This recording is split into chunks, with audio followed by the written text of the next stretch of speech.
देखिए, ये जो चैप्टर है ये पीछे वाले दोनों चैप्टर के कंटिन्यूएशन में चैप्टर आता है। कैसे आता है वो आपको समझ में आएगा। पीछे हमने दो चैप्टर पढ़े। पहला चैप्टर था डाइजेशन से रिलेटेड, that is known as digestive system, और उस पूरे चैप्टर का नाम था digestion and absorption. Digestive system में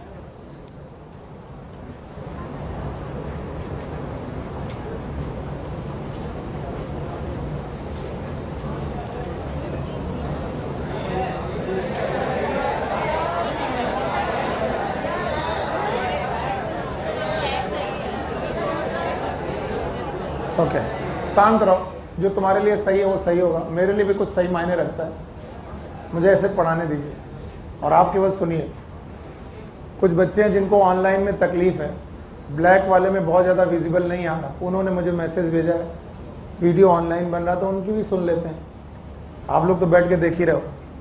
तो हम लोगों ने पढ़ा डाइजेस्टिव सिस्टम, और डाइजेस्टिव सिस्टम में हमें न्यूट्रिएंट मिले और इन न्यूट्रिएंट को हमने किया एब्जॉर्ब। इसके बाद दूसरा सिस्टम मिला जिसका नाम है रेस्पिरेटरी सिस्टम,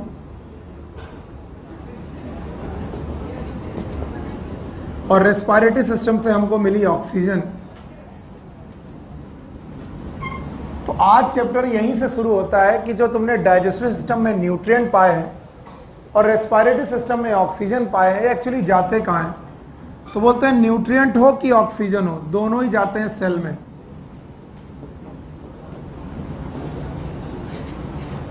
और सेल में इनका होता है मेटाबॉलिज्म। क्या होता है बेटा? मेटाबॉलिज्म।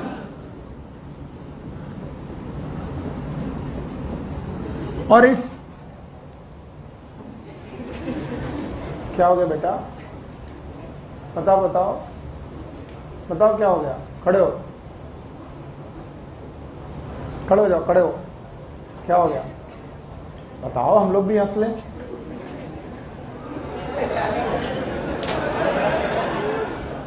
क्या हो गया बेटा? आप खड़े हो। क्या हो गया? कोई जोक क्रैक किया इसने मेरे ऊपर? हाँ,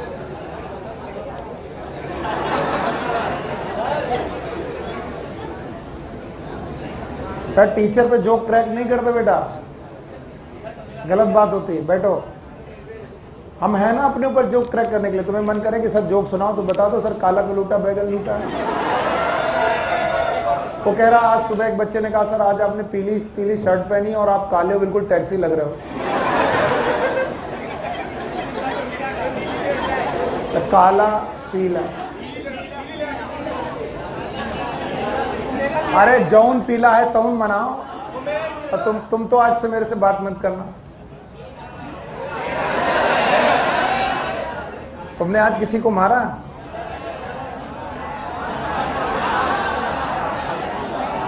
मारा तुमने किसी को? किसी से लड़ाई की? बस आज के बाद से तुम बिल्कुल पूरी तरीके ना, नो नो सॉरी क्या होता है? तो हमारे पास डाइजेस्टिव सिस्टम से न्यूट्रिएंट मिले और रेस्पिरेटरी सिस्टम से ऑक्सीजन मिली, और दोनों कहाँ गई? सेल में।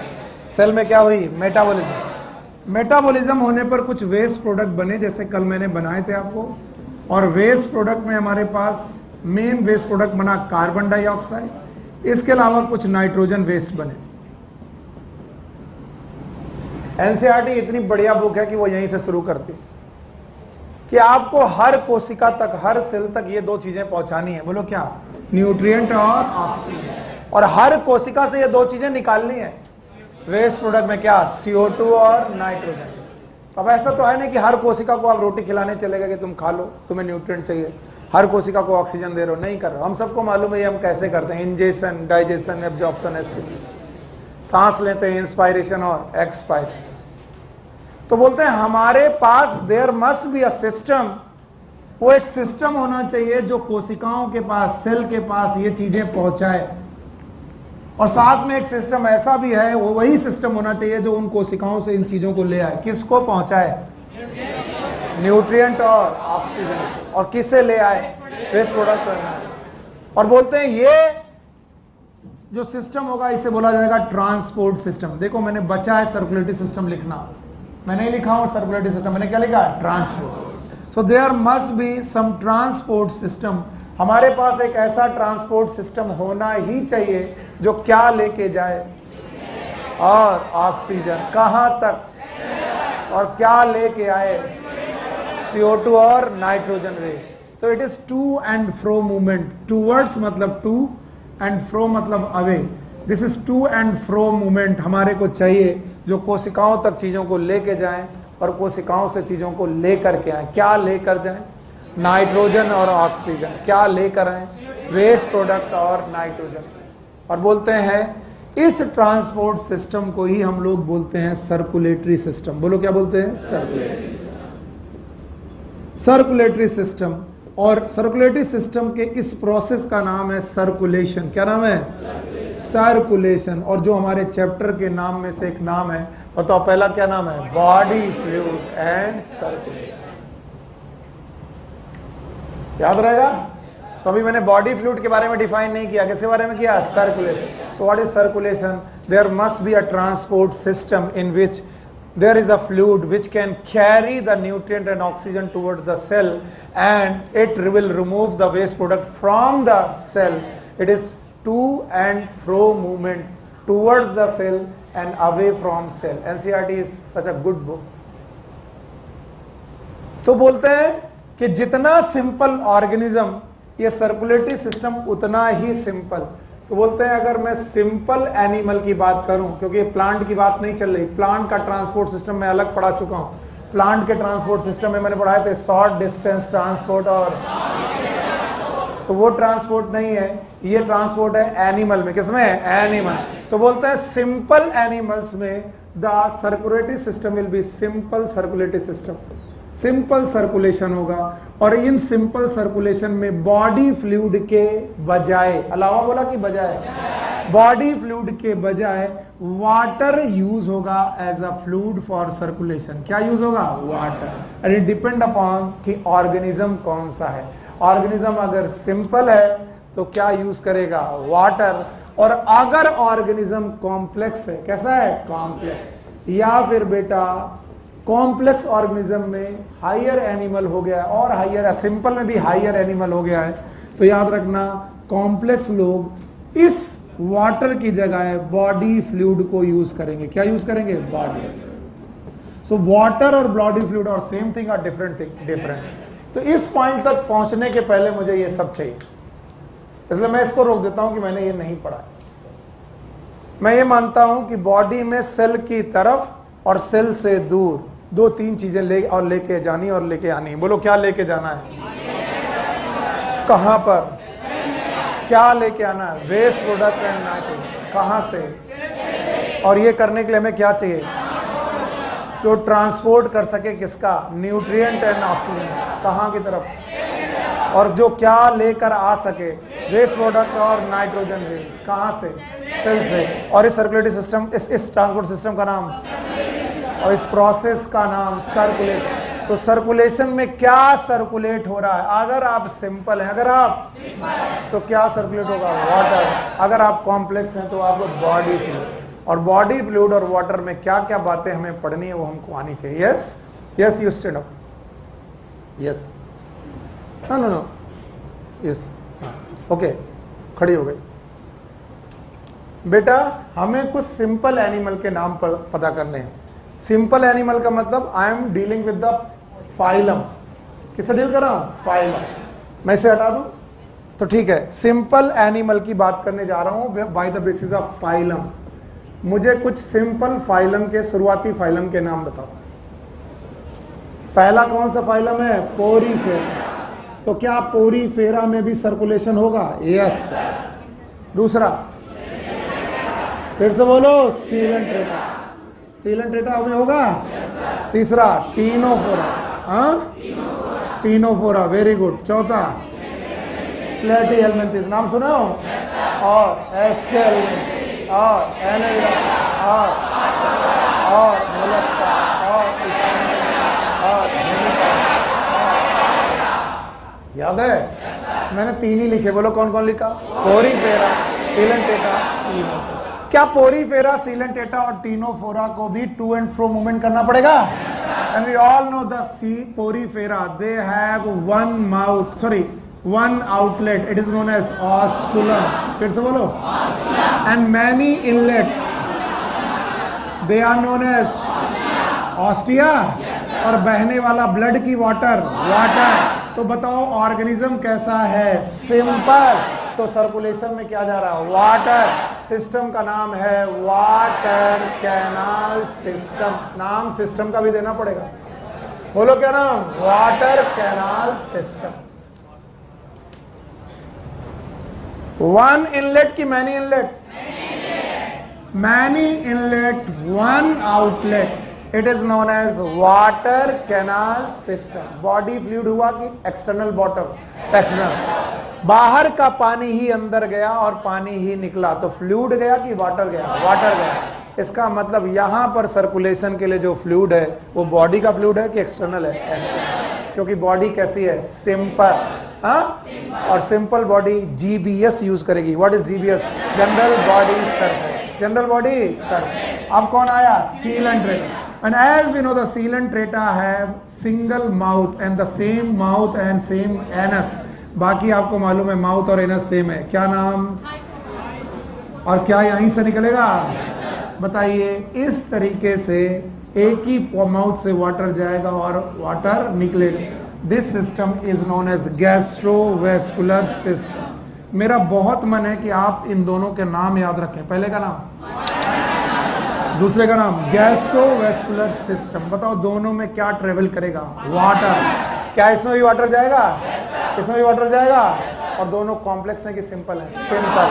चलिए मैं एक और बंदे का नाम लेता हूं। इन दोनों का नाम एक ही तरह लिया जा सकता है, coelenterata and ctenophora. Both are same in the gastrovascular system. And the third is, इसको पहचानेंगे, इसे हम लोग स्टार फिश बोलते हैं। क्या बोलते हैं? Star fish. यस और नो? नो डाउट ये one of the complex invertebrate होगा, लेकिन याद रखना इसमें एक सिस्टम पाया जाएगा और इस सिस्टम में भी वाटर ही मूव करता है and that is known as water vascular system. फिर से बोलो।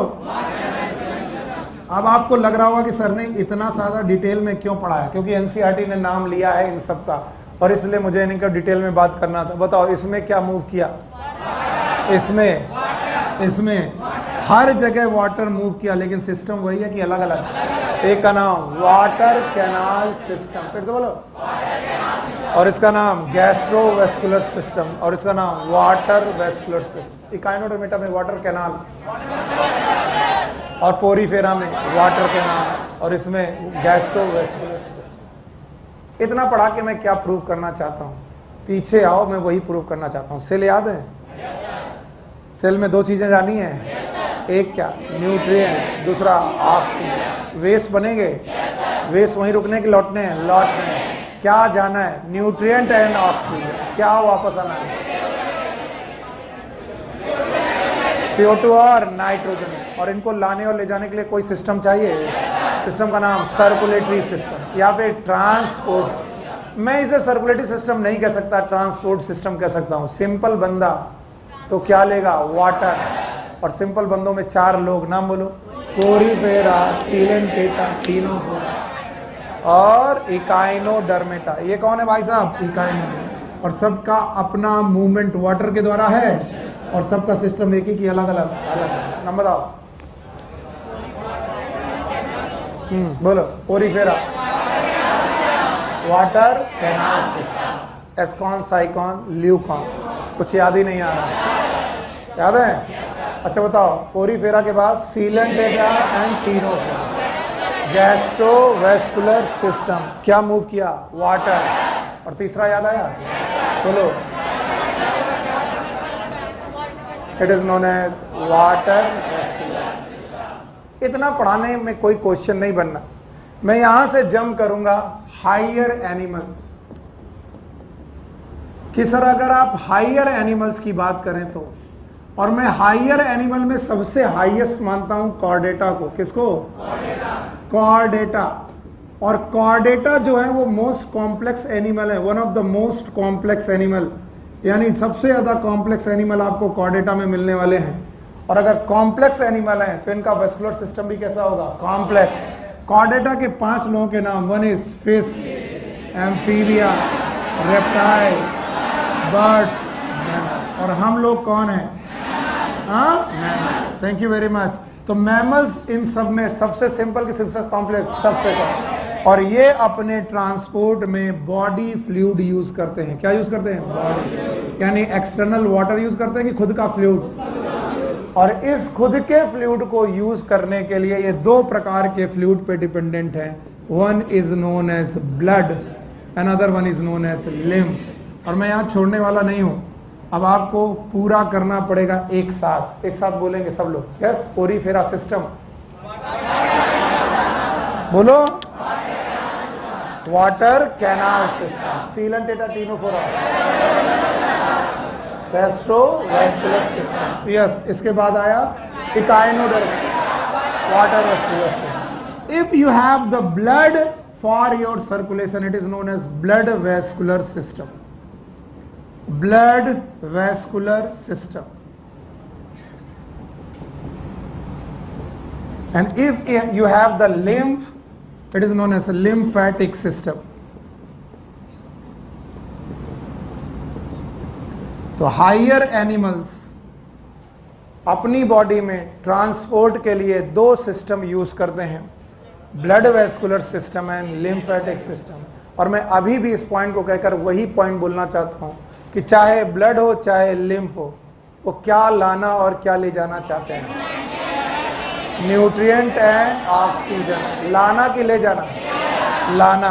और क्या ले जाना, सेल पे खड़े हो जाओ, सेल पे खड़े हो गए, सेल पे खड़े हो गए, सेल पे क्या लाना है, न्यूट्रिएंट और ऑक्सीजन। क्या ले जाना है, CO2 और नाइट्रोजन गैस। और ये कौन करेगा, ब्लड और लिम्फ। पीपी आ गया, आ गया, क्वेश्चन का जवाब दो। बाकी कोई भी प्रॉम्प्ट करेगा नहीं, कोई फुसफुसाएगा नहीं। आपने बोला, मैंने बोला कि बॉडी फ्लूइड चाहे ब्लड हो चाहे लिम्फ हो, 2 चीजें लेके आएगा, एक तो न्यूट्रिएंट, दूसरा ऑक्सीजन सेल तक लेके आएगा। और 2 चीजें लेके जाएगा, एक तो CO2 और दूसरा नाइट्रोजन वेस्ट। मुझे इसका आइडिया नहीं है क्योंकि मुझे एक्सक्रीटरी सिस्टम नहीं पढ़ा, लेकिन मुझे इसका आइडिया है क्योंकि मैंने डाइजेस्टिव भी पढ़ लिया, रेस्पिरेटरी पढ़ लिया। मुझे मालूम है ब्लड न्यूट्रिएंट और ऑक्सीजन को लेके जाता है, पर मुझे ये नहीं मालूम है पीपी कि भैया लिम्फ कौन से न्यूट्रिएंट को लेके जाता है। शांत रहेंगे बाकी लोग।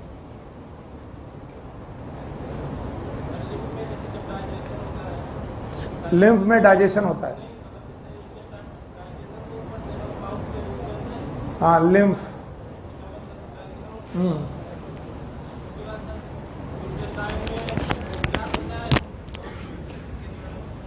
कौन सी चीजें खराब होती है,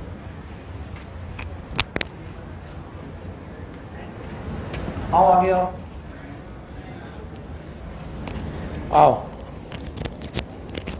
ये आखिरी कोशिश कर रहे हैं कि तुम पढ़ो, इसके बाद आज के बाद से तुमको लिस्ट से भी निकाल देंगे। फैट का एब्जॉर्प्शन बताओ, फैट का एब्जॉर्प्शन पूरा बताओ। इंटेस्टाइन से फैट का एब्जॉर्प्शन कैसे होता है, वहां बैठना छोड़ दो, ठीक। केवल बदतमीजी के अलावा वहां कुछ नहीं होती। अगर सिलेक्ट होना है तो, और गांव में कुछ लेके जाना है हाथ में तो, ठीक है। कुछ लोग होते हैं जिनकी कुत्ते की पूंछ टेढ़ी जैसी होती है, वो वैसे रहेंगे। और तुमसे आखिरी उम्मीद है, और तुमसे भी उम्मीद करना बंद कर देंगे हम। जाओ भागो। लिम्फेटिक सिस्टम याद है? मिसल्स याद हैं? मिसल्स पहुंचती हैं लैक्टियल के पास। लैक्टियल में क्या है? लिम्फ। विलाई और माइक्रोविलाई याद है? विलाई के नीचे लैक्टिएल। लैक्टिएल है, लैक्टिएल में क्या है? लिम्फ। क्या खाना ल्यूमेन से एब्जॉर्ब हुआ? क्या इंटेस्टाइन की सेल में आया? रीस्टिफिकेशन किया? काइलोमाइक्रोन बना? काइलोमाइक्रोन कहां भेजा गया? लिम्फ में। तो कोई कभी कभी कोई चीज आपको फॉर ग्रांटेड लगने लगती कि सर तो रट के आए। एनसीईआरटी अगर कोई भी लाइन लिख रही तो उसके पीछे 10 बार सोचो कि यस, चाहे ब्लड हो चाहे लिम्फ हो, दोनों के दोनों लोग क्या कैरी कर सकते हैं? Nutrient and oxygen. न्यूट्रिएंट तो कर ही सकते हैं, और जितने फैटी सब्सटेंस हैं वो किसके द्वारा कैरी होते हैं? लिम्फ। और ये कैरी होकर के जा रहे और वापस भी लौटेंगे तो वेस्ट मटेरियल लेके आएंगे। और इसलिए बॉडी में 2 फ्लूइड हैं हमारे पास, एक कौन सा? ब्लड, और दूसरा कौन? लिम्फ। और चैप्टर शुरू ही होगा तो इन्हीं दोनों चीजों को पढ़ाएगा। पहले क्या पढ़ाएगा? ब्लड, दूसरा क्या? लिम्फ। पहला पैराग्राफ अभी मैंने पढ़ा है, इतना टाइम लग गया। पहला पैराग्राफ खत्म करो और मुझे बताओ, क्या डाइजेशन सिस्टम में हमें न्यूट्रिएंट मिले थे? रेस्पिरेटरी में ऑक्सीजन। दोनों कहां गए? सेल में। क्या की? मेटाबॉलिज्म। क्या पैदा हुआ? CO2 और नाइट्रोजन। कोई इन्हें लेके आया होगा? इन्हें न्यूट्रिएंट एंड ऑक्सीजन। कोई इन्हें ले जाएगा?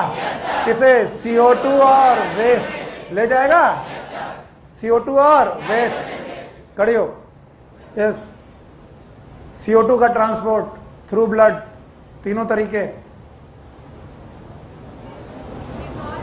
Dissolve form 7%। कितना प्रतिशत? 7%। बाइकार्बोनेट 70%। कार्बामिनो हीमोग्लोबिन 20 से 25%। किसके थ्रू? ब्लड के।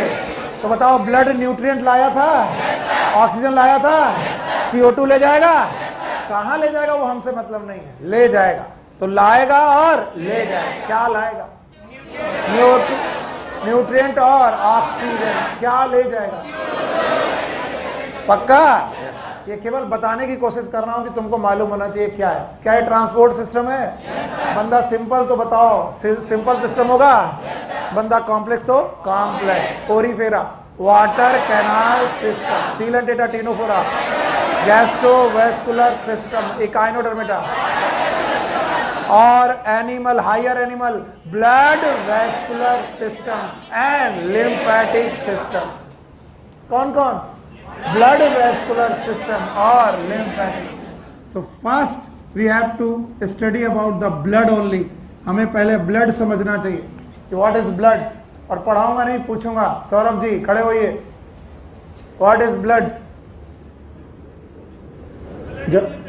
थैंक यू वेरी मच, बहुत सही जवाब है। Blood is a connective tissue. बैठ जाइए, बस इतना सा अगर जवाब दे दिया मेरा काम बन जाएगा। Blood is it is a connective tissue. Connective tissue, मुझे इस बात से मतलब है कि ये कनेक्टिव टिश्यू है। What is connective tissue?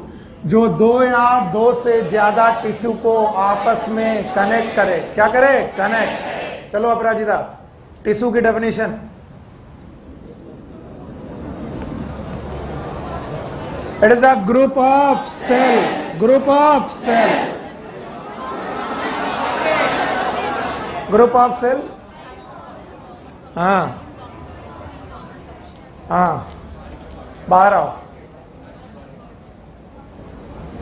Animal tissue और प्लांट टिश्यू की डेफिनेशन अलग अलग थी अपराजिता, मारते मारते सही कर दूंगा। बोलो वहीं से। Group of cell along with intercellular substance। जाके दोबारा पढ़ना। Group of along with intercellular substance having common origin, common function, must be coordinated।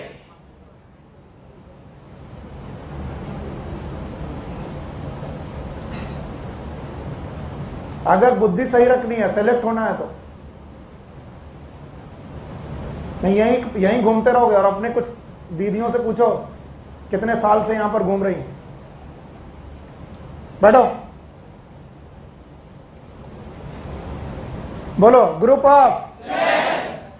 तो ब्लड भी ग्रुप ऑफ सेल है। Group of cell along with intercellular substance. बाकी पूरी definition तुम जानो और मैंने यही डेफिनेशन लिखवाई थी। Group of along with intercellular substance having common origin होनी चाहिए।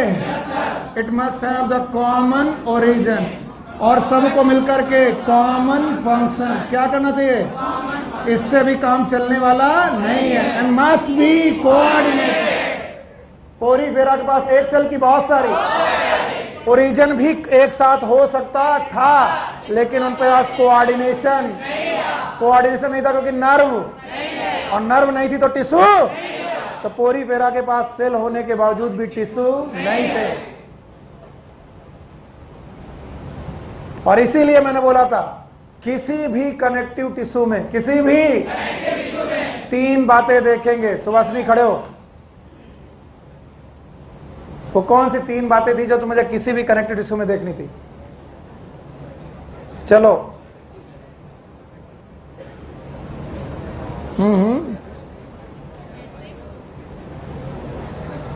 वाह मेरे बच्चे, शाबाश शाबाश। हितेन बाबू, हाँ तुम तो ले लो। माता सरस्वती का प्रसाद। आओ। हाँ बोलो। मैट्रिक्स, फाइबर, शाबाश, बच गए। किसी भी टिश्यू में एक बात की तीन बात पहले तो हमें देखनी है कि सेल की टाइप क्या है, टाइप ऑफ सेल। फिर देखना है मैट्रिक्स, फिर से बोलो मैट्रिक्स। और इसके अलावा फाइबर, और फाइबर की जगह मैं प्रोटीन लिख दे रहा हूं। क्या लिख दे रहा हूं? Protein. Because all fibre are protein in nature. Protein in nature. Collagen याद है? इलास्टिन याद है? एक चैप्टर दूसरे चैप्टर से कनेक्ट नहीं कर पाए तो पहाड़ हो जाएगा कोर्स का, और कनेक्ट कर पाए तो इजी होगा, ऐसे इजी होगा।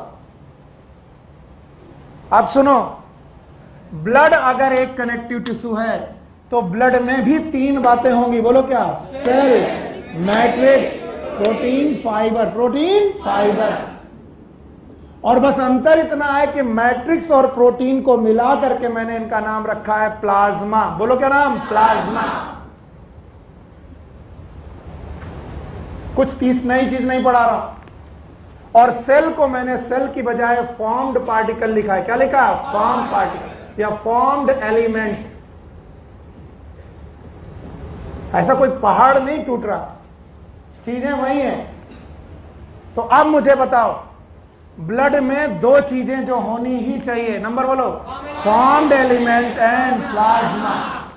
प्लाज्मा शब्द पहली बार यूज कर रहे हैं, इसके पहले यूज मैंने बोला था इसके पहले किसी भी कनेक्टिव टिश्यू में। फिर से बोलो, हम टिश्यू की डेफिनेशन के अनुसार ही तीन चीजें ढूंढेंगे। टिश्यू की definition, having intercellular substance. Intercellular substance is matrix. Group of cell is cell. Okay?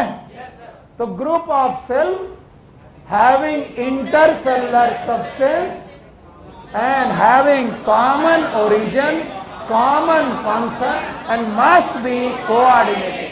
Coordination के लिए क्या चाहिए? नर्व। पोरीफेरा के पास एक सेल की बहुत सारी नर्व पहली बार सीलेंटेड है, टिश्यू पहली बार सीलेंटेड, टिश्यू उसके पहले शब्द नहीं आया। अब इसको हवा बना लो ब्लड को, और डरो कि ब्लड पता नहीं कैसे पढ़ाया जाए। What is blood? अब मेरा हर बच्चा जानता कि ब्लड में एक बात की दो बात, एक कौन, दूसरा। पर ये भी वही तीन बातें हैं। तीन बातें याद है? किसी भी टिश्यू में क्या क्या देखना है? सेल, इंटरसेलुलर सब्सटेंस और फाइबर। फाइबर मतलब प्रोटीन। यही पढ़ाया था मैं कि जब भी टिश्यू देखने को मिले क्या क्या ढूंढोगे? तीन, सेल, मैट्रिक्स, फाइबर। जब मैंने आपको टिश्यू सिस्टम पढ़ाया था in structural organisation of animal, अभी सीख लो, दोबारा उस चैप्टर को पढ़ो तो कैसे पढ़ना। किसी भी टिश्यू में क्या जोड़ना है? जुड़ना है तीन। Number one, cell, matrix, fibre. याद रहेगा? और याद रखना, ब्लड में सेल का नाम फॉर्म्ड एलिमेंट, मैट्रिक्स और प्रोटीन का नाम प्लाज्मा। तो अगली बार मैं पूछूं ब्लड किन दो चीजों से मिलकर बना है, बता पाओगे? सर दो चीजों से, यानी plasma, blood plasma. Sir blood plasma से मिलकर के बना हुआ है और सर फॉर्म्ड एलिमेंट से मिलकर बना है। और ब्लड प्लाज्मा टोटल ब्लड का 55% है, 55%, and formed element total blood का 45% है। 55 और 45 मिलकर के दोनों कितने हो गए? 100। तो अगर 100% ब्लड है आपके पास, 1 लीटर ब्लड है, तो उसका 55% क्या होगा? Blood plasma. और 45% क्या होंगे? Formed element. कोई नई चीज नहीं पढ़ा रहा हूं। और इनको भी इसी डेफिनेशन में ढूंढो, cell, matrix, fibre. Matrix, fibre, plasma. आइए एक एक करके उठाते हैं। चलो हटाते हैं। बताओ ब्लड में कितनी चीजें हैं? एक। दूसरा, तो पहले मैं ब्लड का प्लाज्मा आपको पढ़ाने जा रहा हूं, ब्लड प्लाज्मा। जो जो मैं पूछता जाऊं बताते जाओगे, मेरा काम बनता जाएगा। Blood plasma, it is the 55% of total blood.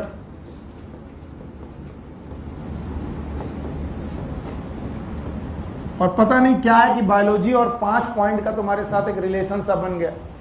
अक्सर तुम 5 पॉइंट पे ही जाकर के रुकते हो और यहां पर से फिर से 5 पॉइंट में रुकोगे। याद रखना, ब्लड प्लाज्मा में 5 चीजें याद करनी है आपको। जो 55% ऑफ टोटल ब्लड का ब्लड प्लाज्मा है, उसका 90 से 92% केवल वाटर है। पूरे ब्लड का 90 से 92, प्लाज्मा का 90 से 92% खाली वाटर है। Point number 1। दूसरे पॉइंट पर 6 से 8% लगभग प्लाज्मा प्रोटीन है। इन्हीं को हम लोग फाइबर प्रोटीन के नाम से भी बोल रहे थे, लेकिन they are the plasma protein.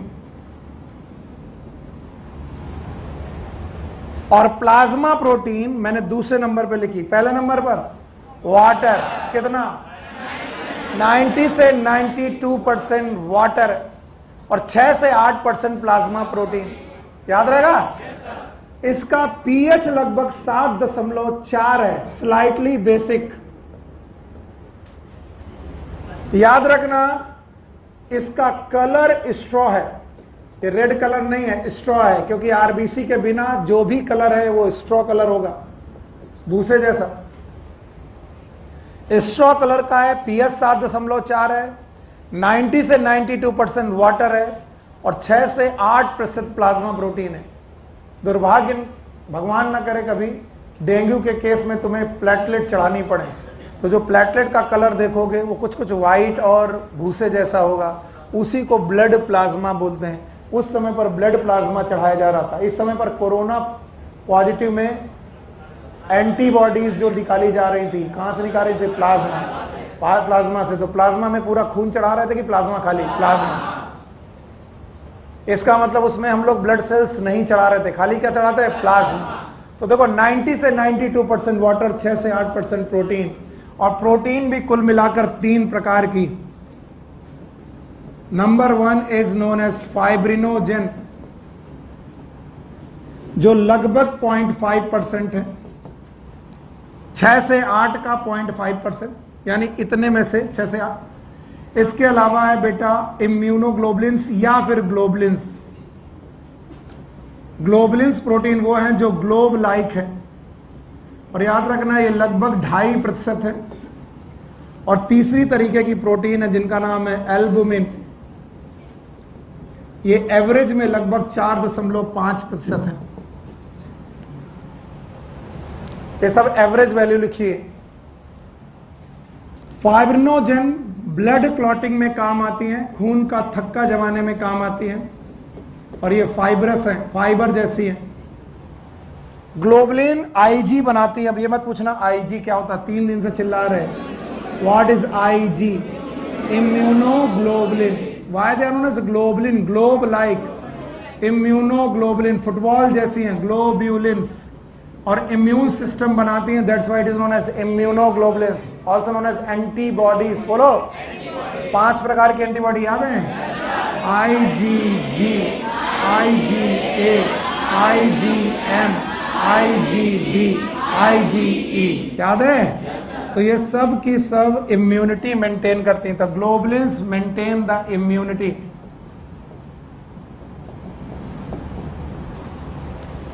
And albumin they maintain the osmolarity of the blood. और बहुत सारे लोग नए हैं, उनसे तो मुझे कोई शिकायत नहीं है, लेकिन पुराने लोग को याद होना चाहिए। Yes, osmotic pressure is directly proportional to concentration. अगर प्रोटीन की कंसंट्रेशन तो ऑस्मोटिक प्रेशर भी ज्यादा। तो बताओ ब्लड का ऑस्मोटिक प्रेशर कम कि ज्यादा? किसकी वजह से? एल्बुमिन। तो बताओ कौन है जो ऑस्मोलैरिटी मेंटेन करेगा? एल्बुमिन। कौन है जो इम्यूनिटी मेंटेन करेगा? ग्लोबुलिन। कौन है जो क्लॉटिंग करेगा? फाइब्रिनोजन। और बोलते हैं ये जो ब्लड है या plasma, it is highly viscous. It is almost 5 times viscous than water. Water का 5 गुना विस्कस मटेरियल है। तो अभी 2 ही पॉइंट हमने लिखा है। बताओ 90 से 92% वाटर। टोटल ब्लड का, प्लाज्मा का 90 से 92% वाटर, 6 से 8% प्लाज्मा प्रोटीन। इसके अलावा न्यूट्रिएंट, तीसरे नंबर पर है न्यूट्रिएंट। अब कई लोग मुझसे पूछते हैं न्यूट्रिएंट कहां से आए, तो मैं बोलूंगा 3-5 स्टेप। पहला इंजेशन, डाइजेशन, एब्जॉर्ब। इंटेस्टाइन से खाना एब्जॉर्ब किया था, कहां गया था? ब्लड में। ब्लड में कहां गया था? आरबीसी में। प्लाज्मा में। कहां पर? प्लाज्मा। तो दे में have the nutrient like carbohydrate, protein, fat. Carbohydrate भी हो सकता है, प्रोटीन भी हो सकता है, फैट भी हो सकता है। कुछ लोगों को फैट में ऐतराज होता है। मैंने बताया था SCFA, किसी को याद है? Short chain fatty acid. Lymph से कि ब्लड से? ब्लड से। Long chain fatty acid, blood से कि लिम्फ से? लिम्फ से। तो क्या क्या हो सकता है न्यूट्रिएंट में? Carbohydrate, protein, fat. इसके अलावा चौथे नंबर पर they may have coagulation substance or the coagulant, है ना? Blood clotting element. सही बात है, ब्लड क्लॉटिंग एलिमेंट्स। और ये ब्लड क्लॉटिंग एलिमेंट के अलावा कुछ मिनरल रख सकते हैं। Like they may have minerals like sodium, like calcium, like bicarbonate, like potassium, etcetera.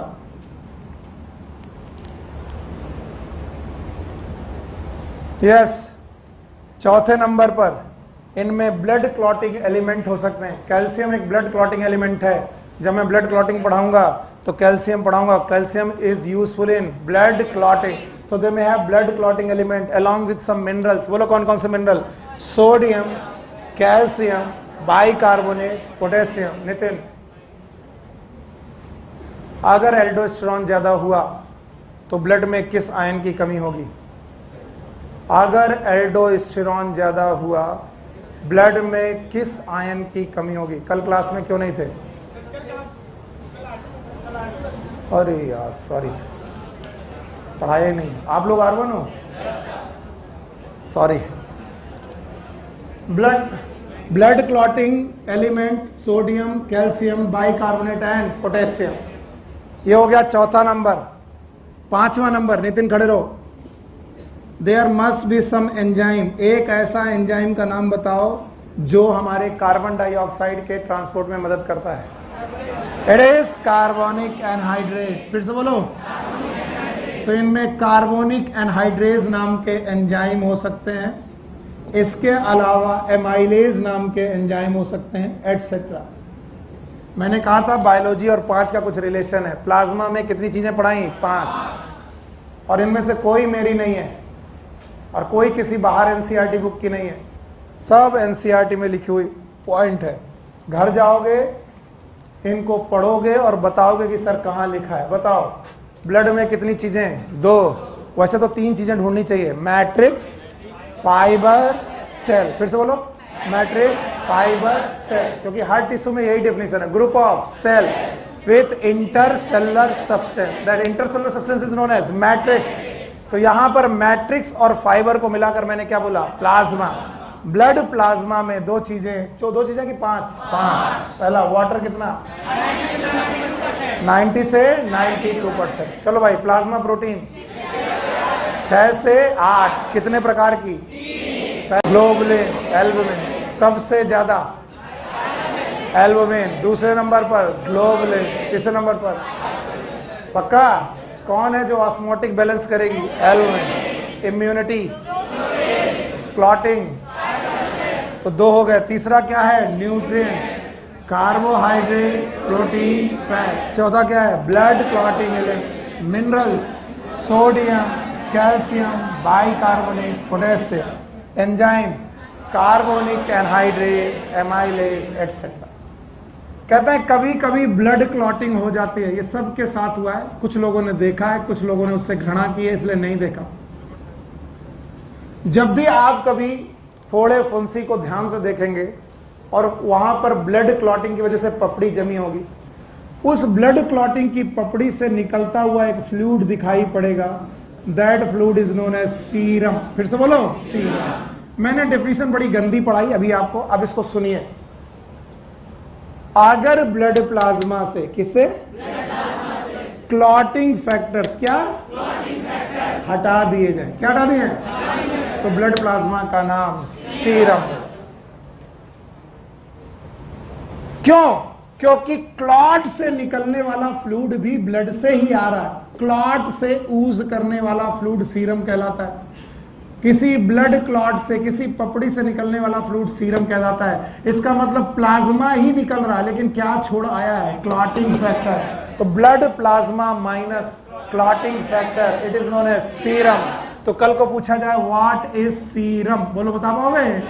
It is blood plasma minus clotting factor. Blood plasma minus, तो minus clotting factor. होता क्या है, हम लोग पढ़ते बहुत हैं और फील नहीं करते, इसलिए हम भूल जाते हैं. कभी तो चोट लगी होगी जिंदगी में, कभी तो तुमने देखा होगा पपड़ी उछड़ी है, और कभी कभी आपने उसे अध कचरे में उछाड़ दिया होगा. तो पहले तो उछाड़ने पर ब्लड निकला होगा, दोबारा पपड़ी जमी होगी, उससे एक फ्लूइड पास हो रहा होगा, अजीब सा चिपचिपा सा. That is known as serum. इसका मतलब ब्लड प्लाज्मा से क्या हटा दिए जाएं? क्लॉटिंग. क्यों मैं बोला हूं हटा दिए जाएं? क्योंकि वो क्लॉटिंग फैक्टर क्या बनाने में यूज हो गए? क्लॉट. इसका मतलब पपड़ी से ब्लड क्लॉटिंग फैक्टर आ रहा है कि नहीं आ रहा है? नहीं आ. बाकी सारा फ्लूइड बाहर आ रहा है एक्सेप्ट ब्लड क्लॉटिंग फैक्टर. उस फ्लूइड का नाम क्या होगा? सीरम. तो what is serum? Blood plasma minus, क्या मैंने बोला? Blood minus clotting factor. आधे से ज्यादा लोग इसकी डेफिनेशन गलत कर देते हैं. ब्लड माइनस क्लॉटिंग फैक्टर, ऐसा नहीं बोला मैंने. ब्लड प्लाज्मा का मतलब है ऑलरेडी क्या हटा चुके हैं? Blood cells. ब्लड सेल्स तो हट ही गए, और क्लॉटिंग फैक्टर भी हट जाए तो क्या बोला जाएगा? सीरम. तो what is serum? Blood minus blood cells and clotting factor. अगर ब्लड के रेस्पेक्ट में सीरम पूछा जाए तो what is serum? Blood minus blood cell and clotting factor. Clotting factor और ब्लड सेल दोनों निकाल दिया जाए तो क्या कहलाएगा? सीरम. और ब्लड प्लाज्मा से क्लॉटिंग फैक्टर निकाल दिया जाए तो क्या कहलाएगा? सीरम. नहीं आया? ये है ब्लड प्लाज्मा. अगर आप इतना पढ़ा पाए तो ब्लड प्लाज्मा बता पाएंगे मुझे? बता पाएंगे? हटा दें इसे? चलो पूछते हैं, बताओ ब्लड हमारे लिए क्या है? क्या हमें टिश्यू की डेफिनेशन याद है? सेल याद है? Intercellular substance, common origin, common function, must be coordinated. वरना पोरीफेरा भी कहता मेरे पास टिश्यू होना चाहिए. पोरीफेरा कहता मेरे पास भी तो बहुत सारी सेल हैं और उनका कॉमन ओरिजिन मेरा जाइगोट हो सकता है. मैं भी तो जाइगोट से ही बना हूं, मैं भी तो लार्वा से बना हूं. सारी सेल मेरी एक ही कॉमन जगह से आ रही हैं. माना कि सब एक जैसा काम नहीं कर रहे, लेकिन बहुत सारी सेल तो एक जैसा काम भी कर रही हैं. फिर मेरा नाम टिश्यू क्यों नहीं है? Because you are not coordinated. आपके पास नर्व और कोऑर्डिनेशन, टिश्यू. तो बताओ किसी भी करेक्टिव टिश्यू में कितनी चीजें देखोगे? 3. बोलो, मैट्रिक्स, फाइबर, सेल. क्या हमारा ब्लड भी एक टिश्यू है? कितनी चीजें देखी? 2. एक कौन, मैं प्लाज्मा और सेल। प्लाज्मा क्यों देखा, क्योंकि प्लाज्मा में हमने दो चीजें ले ली, एक कौन, मैट्रिक्स और, पक्का। आप बताओ, मैंने बोला कि ब्लड में कितनी बार, दो, एक कौन, प्लाज्मा, सेल। सेल बताओ, प्लाज्मा 55%, सेल। प्लाज्मा का जो 55% है उसमें तीन चीजें की पांच, बस यही जीत लिया तुमने। पहला वाटर 90 से 92%, प्लाज्मा प्रोटीन 6 से 8%, nutrient carbohydrate, protein, fat, clotting factor and mineral sodium, calcium, potassium and enzyme. बोलो एंजाइम, 5 चीजें हैं। अच्छा बताओ, प्रोटीन कितने प्रकार की, 3। प्लाज्मा प्रोटीन कितने प्रकार, 3। नंबर 1 फाइब्रिनोजेन, कौन क्लॉटिंग के लिए, कौन इम्यूनिटी के लिए, ग्लोबुलिन।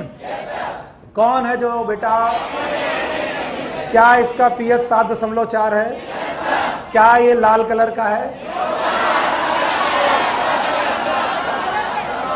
लाल की स्ट्रॉ है। अच्छा बताओ, क्या ये विस्कस है, पानी से लगभग 7 गुना, 5 गुना, कितना, 5, पक्का। शाबाश मेरे बच्चे। अब आइए, formed particle, they are also known as blood cells. Blood cells also known as formed element. पहले मैं एक बात आपको बता देना चाहता हूं, because is a tissue, tissue is made up of cell, तो यहां सेल तो होनी ही है ना। अरे इसमें डर का है, I blood is a tissue, तो tissue is made up of cell, तो सेल तो होनी ही थी। और इंटरसेलुलर सब्सटेंस हम पढ़ के चले आए। अभी हमारे पास जो ये फॉर्म्ड एलिमेंट हैं या ब्लड सेल्स हैं, इसमें एक पॉइंट आप लिखेंगे, ऑल ब्लड सेल्स, कोई भी ब्लड सेल हो, जितनी भी सर पढ़ाने जा रहे हैं, all blood cells, they are formed in bone marrow.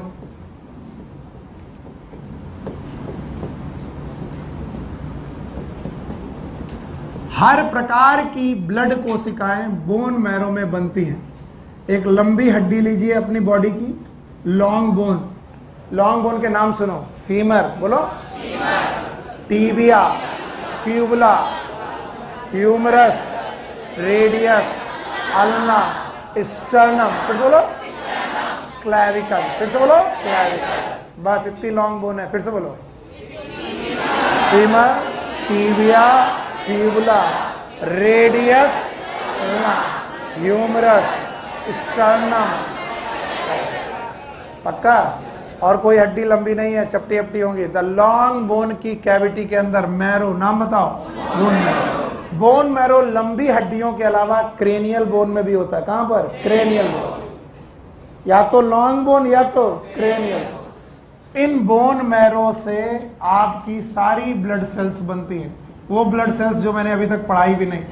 क्यों पढ़ाई, क्यों मैंने पहले बता दिया, क्योंकि कहीं तुम्हें लगेगा आरबीसी कहां से बनती है, डब्ल्यूबीसी कहां से बनती, सर ने बताया नहीं, मैंने पहले बोल दिया, RBC, WBC, platelet, any type of cell formed in bone marrow. Okay, so formed cells on the basis of abundance, they are of 3 type, 3 प्रकार की हैं। पहली सेल का नाम है आरबीसी, दूसरी का नाम है प्लेटलेट। डब्ल्यूबीसी बोलने वाले बेवकूफ है, मैंने बोला on the basis of abundance. क्या बोला, यानी उनके नंबर के हिसाब से सबसे ज्यादा दूसरे नंबर पे प्लेटलेट। मरोगे इसीलिए क्वेश्चन गड़बड़ करते हो। And the third is WBC. क्या बेटा, हाँ भाई, कितने प्रकार के element, 3। Number 1 RBC, platelet, WBC. RBC is known as red blood cells. सब कुछ मालूम है तुम्हें इनके बारे में, फिर भी मैं लिख रहा हूं। Also known as erythrocyte. याद रखना, बायोलॉजी में जब भी एरिथ्रो शब्द मिले इसका मतलब रेड ही होता है, चाहे कहीं भी मिले। पढ़ो, फाइको इरेथ्रिन, याद है? फाइको मतलब एल्गी, इरेथ्रिन मतलब ला, रेड एल्गी में पाया जाने वाला पिगमेंट फाइको इरेथ्रिन। इरेथ्रो का मतलब ही रेड होता है। Platelet, they are for coagulation, and coagulation का मतलब होता है thrombus, that's why they are known as thrombocytes. Thrombocytes and the WBCs leucocyte. और मैंने ये भी पढ़ाया था कि बायोलॉजी में ल्यूको शब्द जब भी मिले इसका मतलब वाइट ही होता है, या फिर कलरलेस, या फिर कलरलेस। ल्यूको का मतलब होता है white, and that's why they are known as white blood cells और वाइट ब्लड कार्पसेल्स।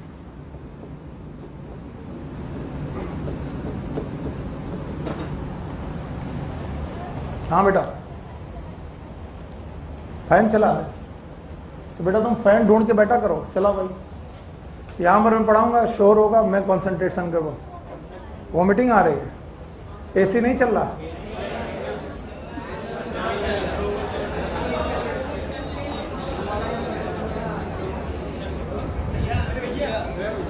सब चला दो।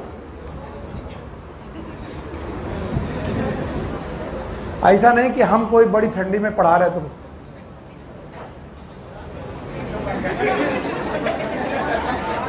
कोई बात, आई डोंट नीड इट।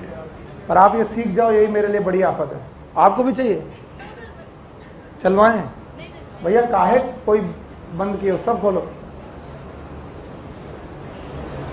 सब ऊपर वाले ओपन कर दो। खुश? आप सीखो।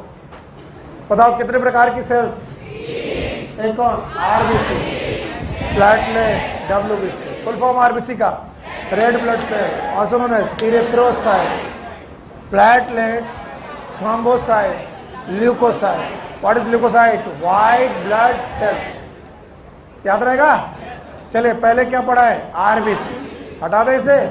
चलो, आरबीसी,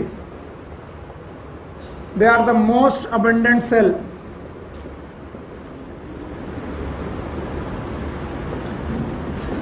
सेल ऑफ ब्लड। ब्लड में सबसे ज्यादा यही पाए जाते हैं। कितनी ज्यादा? ध्यान से सुनो, इनका नंबर 50 लाख से 55 लाख पर मिलीमीटर क्यूब होता है। 5 मिलियन to 5.5 मिलियन पर मिलीमीटर क्यूब ऑफ ब्लड। कई लोग मुझसे बोलते हैं सर ये पर 100 ml कर दीजिए। मैं नहीं करूंगा, क्योंकि एनसीईआरटी में क्या लिखा है? पर millimetre cube. 1 millimetre cube area में कितनी आरबीसी? 5 मिलियन से 5.5 मिलियन। मिलियन का मतलब होता है 10 लाख, मिलियन का मतलब तो 5 गुणे 10 लाख, 50 लाख। तो 50 लाख से 55 लाख सेल होती हैं 1 मिलीमीटर क्यूब में। 1 मिलीमीटर क्यूब में 50 से 55 लाख सेल्स पाई जाती हैं आरबीसी। याद रखना, सेप, दे आर बाई कॉनकेव।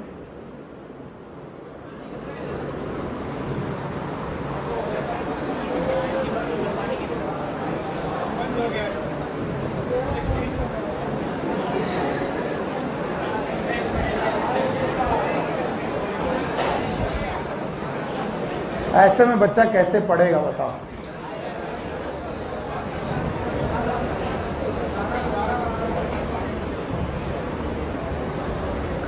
जैसा मैंने बाई कॉनकेव बनाया वैसा दिखता नहीं है। आप लोगों ने डोनेट देखा है? डोनेट, अरे बड़ा देखा? बड़ा दही बड़ा। डोनेट बोलते ही मैंने समझ गया था कि पार्टी चल रही है। तुमको पता नहीं समझ में? हाँ बस कुछ। डोनेट नहीं देखा? डोनेट नहीं जानते हो? मेंदू बड़ा, मेंदू बड़ा। मैं गलती कर रहा हूं, सॉरी। मैंने क्यों पढ़ा? इट इज बाई कॉनकेव, दोनों तरफ से कॉनकेव है। Biconcave in shape.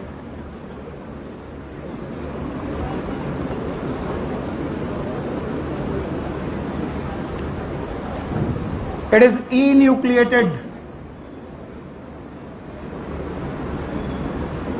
Without nucleus.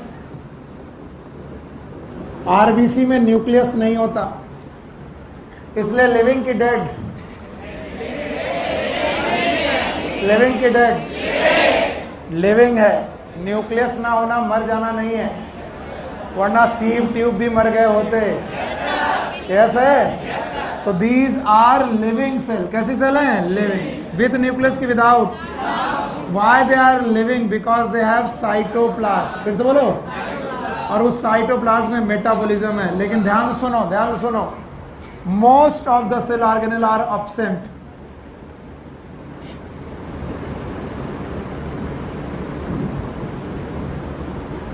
इनमें ज्यादातर सेल ऑर्गेनेल एब्सेंट होते हैं। Even mitochondria is absent.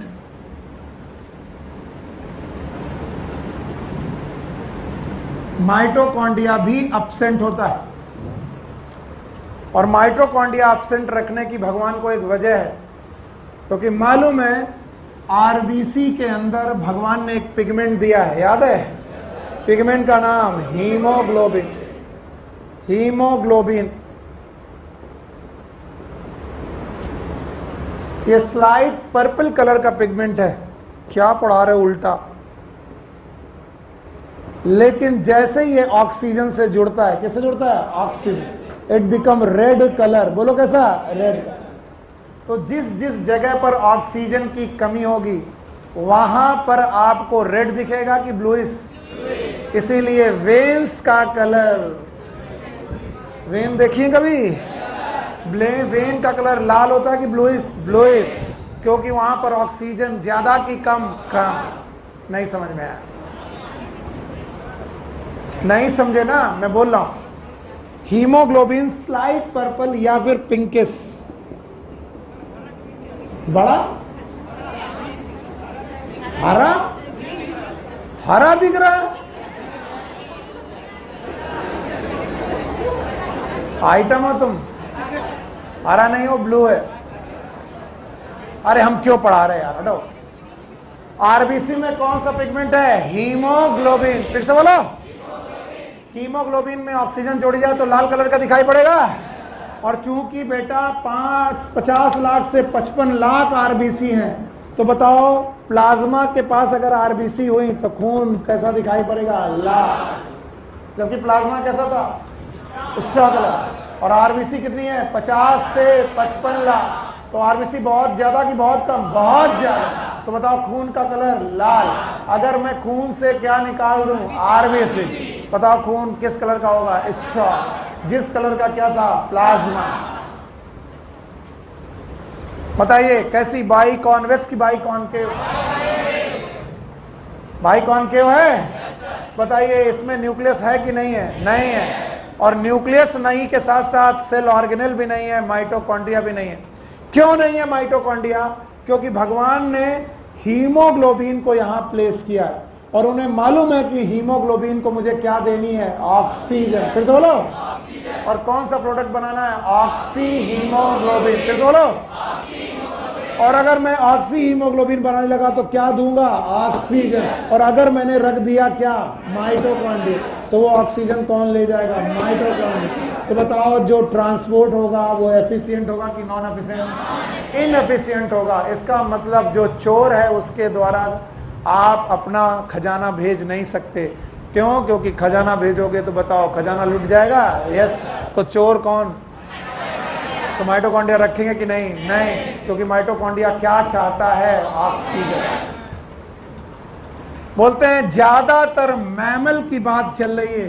कल को तुम बेटा फ्रॉग के बारे में पूछोगे तो फ्रॉग की आरबीसी में बेटा न्यूक्लियस होता है। न्यूक्लियस होता है। तो याद रखना ये जो कहानी चल रही किसके बारे में चल रही है? मैमल। दो मैमल के नाम याद रखना। One is known as camel. फिर से बोलो। दूसरा कौन? लामा। ये भी कैमल जैसा ही प्राणी है। कैमल एंड लामा, इनकी आरबीसी बाई कॉन्वेक्स होती है। बोलो कैसी होती है? By convex. और कुछ किताबें ये कहती हैं, मैं पहले से सॉरी बोलते हुए बोल रहा हूँ, कुछ किताबें ये बोलती हैं कि ये लोग न्यूक्लियस भी रखते हैं। क्या रखते हैं? न्यूक्लियस। पर एनसीईआरटी ऐसा कोई बात नहीं करती, इसलिए मैं चुपचाप इस पॉइंट को हटा देता हूँ। अदरवाइज सारे मैमल में सारे न्यूक्लियस होगा कि नहीं होगा? नहीं होगा। पर अगर किसी दिन ये क्वेश्चन बन जाए कि कौन सा मैमल ऐसा है जिसमें न्यूक्लियस होगा आरबीसी में, और ऑप्शन में कौन हो? कैमल एंड लामा, लगा दीजिएगा। अदरवाइज कैमल और लामा में भी न्यूक्लियस है कि नहीं है, इस पे कंट्रोवर्सी है। हाँ, पर इस बात में कंट्रोवर्सी नहीं है, शेप में। बताओ ये कैसा है? बाई कॉनकेव, और ये बाई कॉन्वेक्स। अगर बाई कॉन्वेक्स आ जाए तो धड़ल्ले से आंसर लगाओ, बोलो कौन? Camel and llama. चलो, बड़ा मुश्किल है यार मेरे लिए। बंद करो। मैं बता रहा हूं ना, तुम्हारी कंसंट्रेशन मेरे साथ कितनी बनती मैं ही जानता हूं। और मैं पूरे साल नहीं, वो तो चार्जिंग के लिए। हाँ, सब बंद कर दो ऊपर से। यस, सूर्य बाबू मिलेगा नहीं। अगर हम गर्मी में हैं तो तुम भी गर्मी में रहो। बताओ सबसे ज्यादा एबंडेंट कौन सी सेल है? RBC. Full form? Red blood cell. Red blood cell है? कितनी है? अगर भूल जाना तो 50 लाख से 55 लाख 100 ml में पर मिलीमीटर क्यूब। एक शेप अगर देखा जाए आरबीसी का, बाई कॉनकेव, कॉन्वेक्स की कॉनकेव, न्यूक्लियस, ज्यादातर सेल ऑर्गेनेल, माइटोकॉन्ड्रिया, साइटोप्लाज्म है, जिंदा है, जिंदा है। यस। बताओ कैमल और लामा भी मैमल है? कैमल मतलब हाथी, ऊंट। ऊंट और लामा में भी आरबीसी होती हैं। आरबीसी में न्यूक्लियस होता है कि नहीं होता है? ये कंट्रोवर्सी है, लेकिन ये कैसी होती हैं? बाई का। पर अगर कोई पूछ ले कि न्यूक्लियस वाली आरबीसी इन मैमल, बोलो कैमल। पक्का? और इनके अंदर एक पिगमेंट होता है, पिगमेंट का नाम हीमोग्लोबिन। क्या कैरी करता है? ऑक्सीजन। हीमोग्लोबिन का अमाउंट 12 ग्राम से लेकर 16 ग्राम पर 100 ml। और कल मैंने इसका एवरेज पढ़ाया था, बोलो क्या? 15 ग्राम पर 100 ml। 12 से 16 तक पर 100 ml। याद रखना, अगर आरबीसी का नंबर अपने नंबर से बढ़ जाए, it is known as polycythaemia. Polycythaemia is increase in RBC number.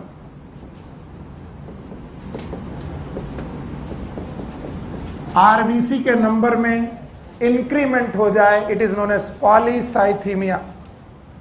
और अगर आरबीसी का नंबर कम हो जाए, it is known as anaemia, a kind of anaemia. मैं अनीमिया शब्द के साथ छोड़ दे रहा हूं। इफ द आरबीसी कम, देन हीमोग्लोबिन ऑटोमेटिकली कम हो जाएगा।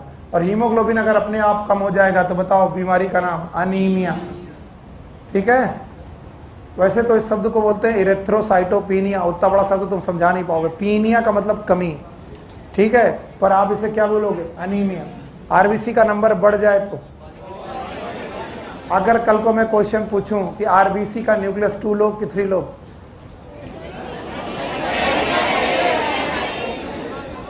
आरबीसी का न्यूक्लियस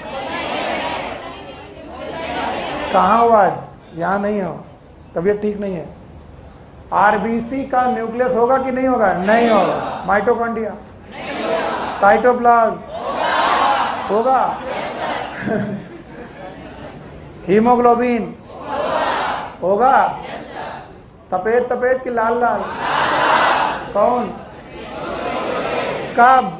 ऑक्सीजन। ऑक्सीजन ना हो तो स्लाइट ब्लू। इसलिए वेन को देखोगे तो हरी दिखाई पड़ेगी, थोड़ी ब्लूइश दिखाई पड़ेगी। याद रहेगा? हटा दें। आरबीसी खत्म।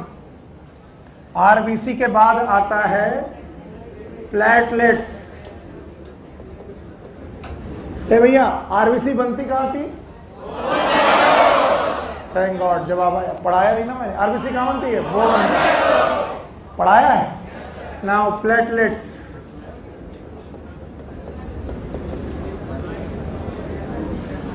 The platelets, they are also known as thrombocytes.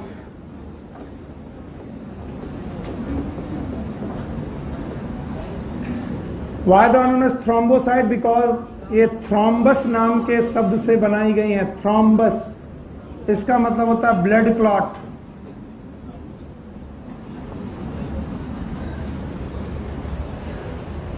यानी वो सेल हैं जो ब्लड क्लॉटिंग में मदद करती हैं। These are the cell which help in the blood clotting. तुम्हारे बाल कटे नहीं अभी तक? कल तुम बिना बाल कटाए घुसना नहीं। आधे टाइम तो तुम्हारे लड़कियों जैसे ऐसा चलता रहता है, गर्दन टेढ़ी होती जा रही तुम्हारी। चलो, प्लेटलेट्स क्या करती हैं? Clot, and that's why clot का मतलब थ्रोम्बस, और सेल का नाम थ्रोम्बोसाइट। बोन मैरो में एक स्पेशल सेल होती है, नाम है मेगा कैरियोसाइट्स। बोन मैरो के पास एक स्पेशल सेल होती है जिसका नाम है मेगा कैरियोसाइट्स।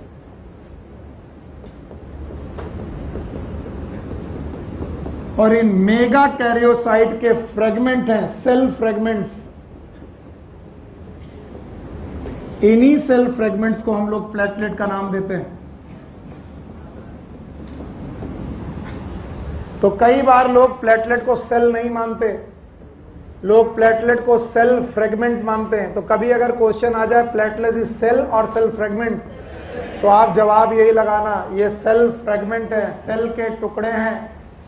और किस सेल के टुकड़े हैं? Mega karyocyte. कहां पाई जाती है?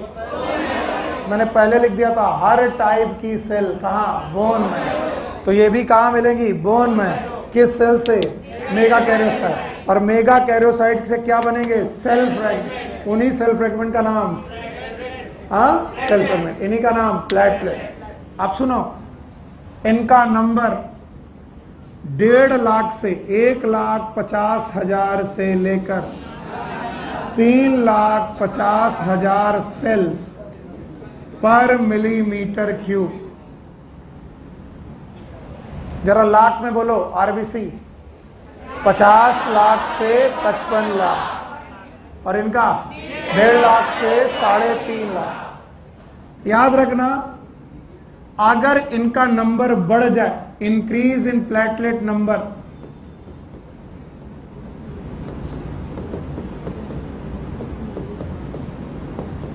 It is known as thrombocytosis.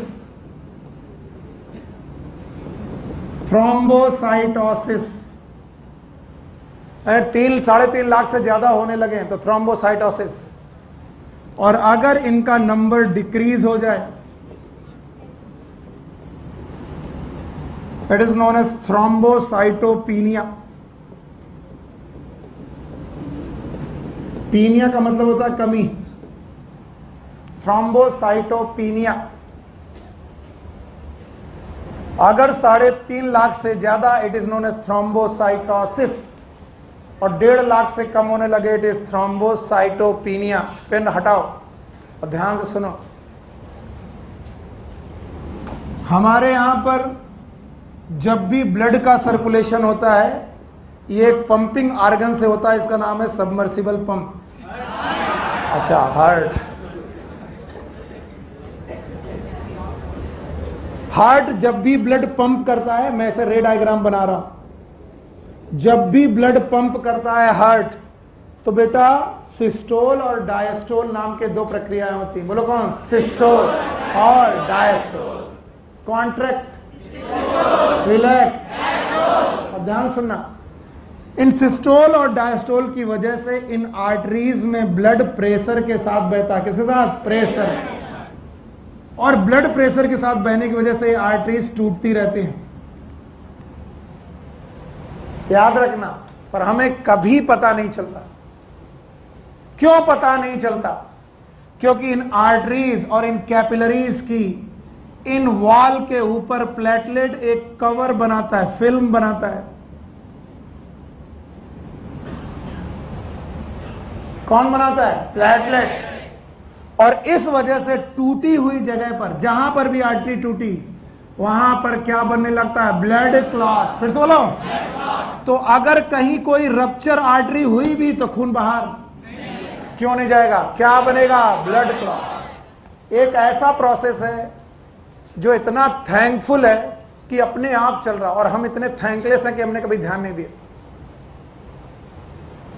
रोज तुम्हारा ब्लड पंप हो रहा, धक धक धक धक, यानी आर्टरीज में प्रेशर कम की ज्यादा ज्यादा, और आर्टरीज क्या हो रही है, रप्चर, और रप्चर आरबीसी से खून निकल, क्योंकि प्लेटलेट ने क्या बना रखी है, फिल्म, और इस वजह से वहां क्या बन रहा, ब्लड क्लॉट। फिर से बोलो, ब्लड क्लॉट। पहली बार पता चलता है हमें तब जब हमें होता है डेंगू। क्या हुआ, डेंगू। ये बीमारी तो सबने सुनी होगी, सुनी नहीं है, सुनी है। और डेंगू में प्लेटलेट का नंबर बढ़ गया कि कम हो गया, हाँ? तो बताओ ये जो फिल्मिंग ऑफ द आर्टरी है बढ़ गई कि कम हुई, कम हुई। तो बताओ जो आर्टरी रप्चर हुई वो क्लॉट हुई कि नहीं हुई, नहीं हुई। और जैसे ही बेटा रप्चर हुई, यहां से क्या निकला, खून।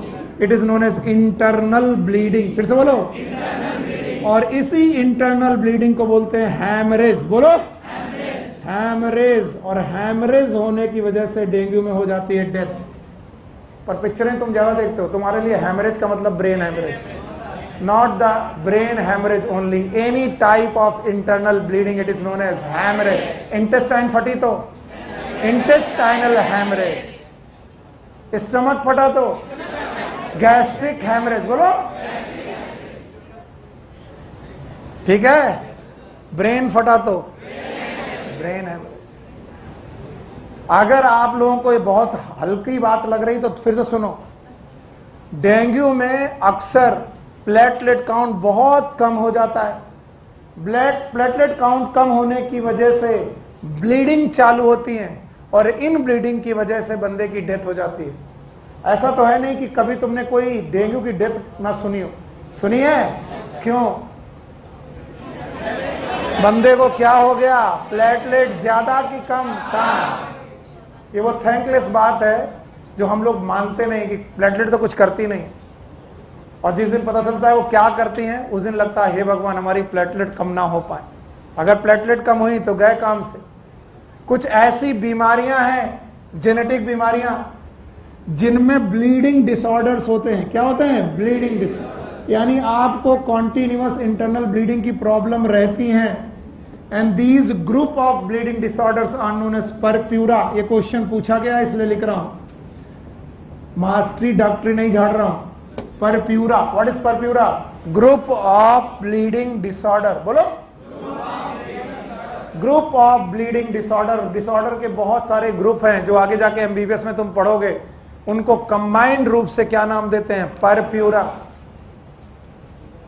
Purpura disease, these are the bleeding disorders. और बताओ इन परप्यूरा डिसीज में क्या होता होगा? प्लेटलेट कम कि ज्यादा? कम। थ्रोम्बोसाइटोसिस की thrombocytopenia, cytosis, thrombocytopenia.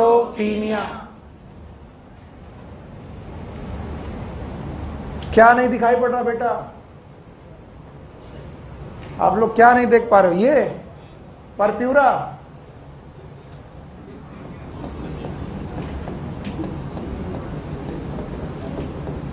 Purpura is a group of bleeding disorder due to platelet deficiency. Platelet deficiency से होने वाली ब्लीडिंग डिसऑर्डर का नाम परप्यूरा। किसी भी इंटरनल ब्लीडिंग को हम लोग हैमरेज का नाम ही देंगे।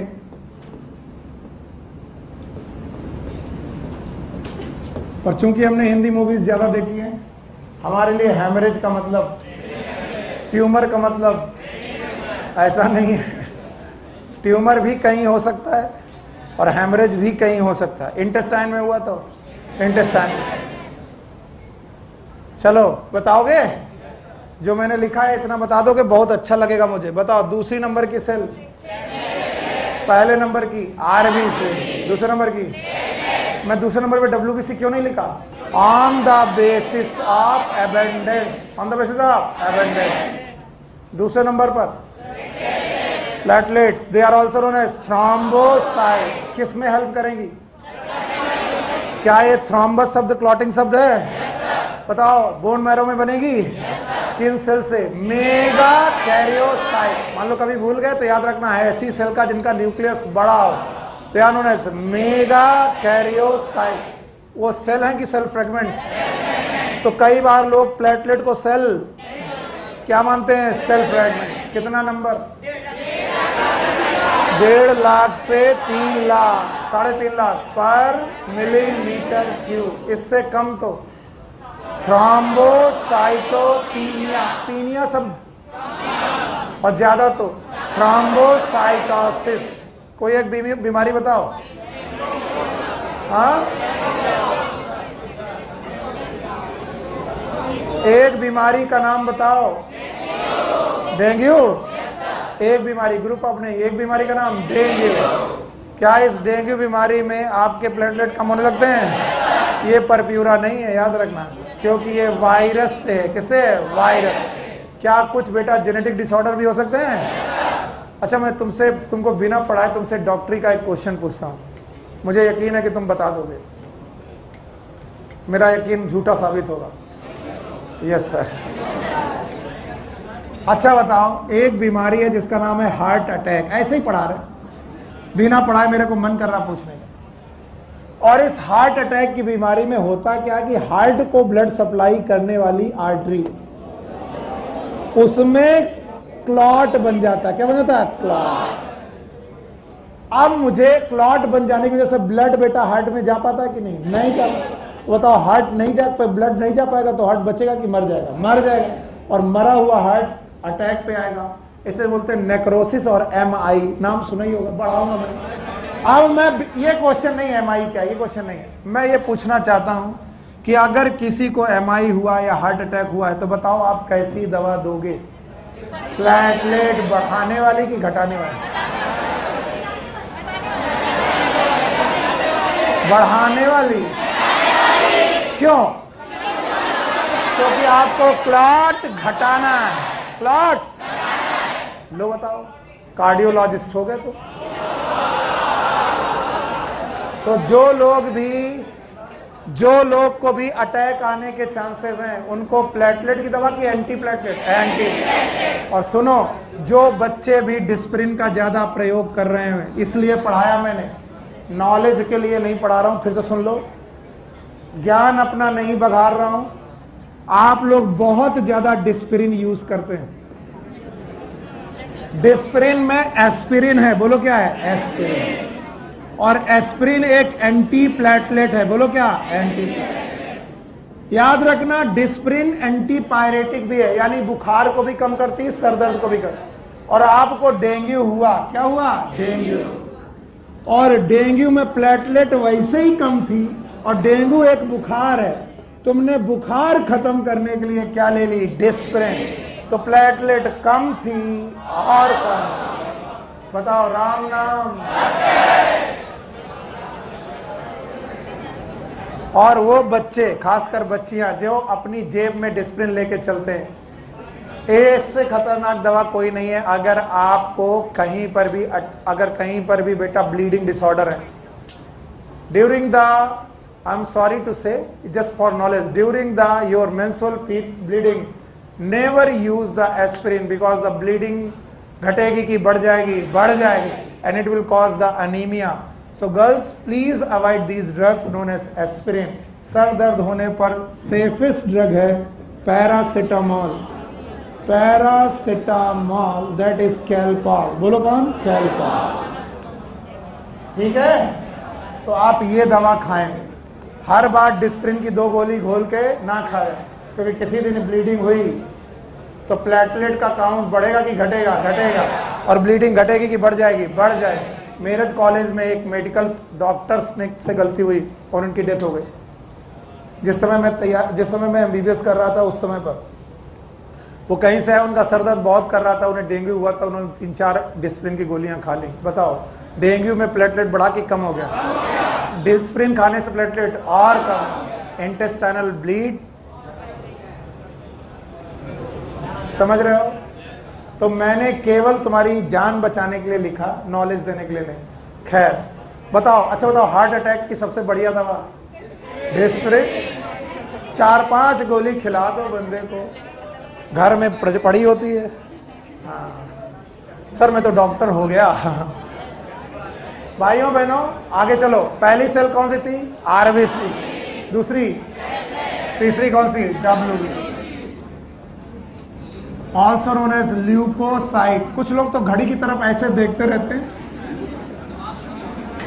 ऐसे देखते रहते हैं जैसे क्या चांद ने चकोर की तरफ, नहीं चकोर ने चांद की तरफ। क्या घड़ी? अरे बेटा इस टॉपिक को पढ़ाए बिना मैं जाने नहीं दूंगा, चाहे घड़ी में कुछ भी बच जाए। शुरू हुआ तो पढ़ा दे। बताओ WBC याद है? नाम क्या है? ल्यूकोसाइट। ल्यूकोसाइट। शांत रहेंगे। There is one more topic known as TLC। कल पहले मैंने पढ़ा था टोटल लंग कैपेसिटी। फिर से बोलो, टोटल लंग कैपेसिटी। अब ध्यान से सुनो। That was related with the respiratory system. When there is a blood vascular system, TLC is used as total leukocyte count. Total leukocyte count. And total leukocyte count is about 6,000 to 8,000 cells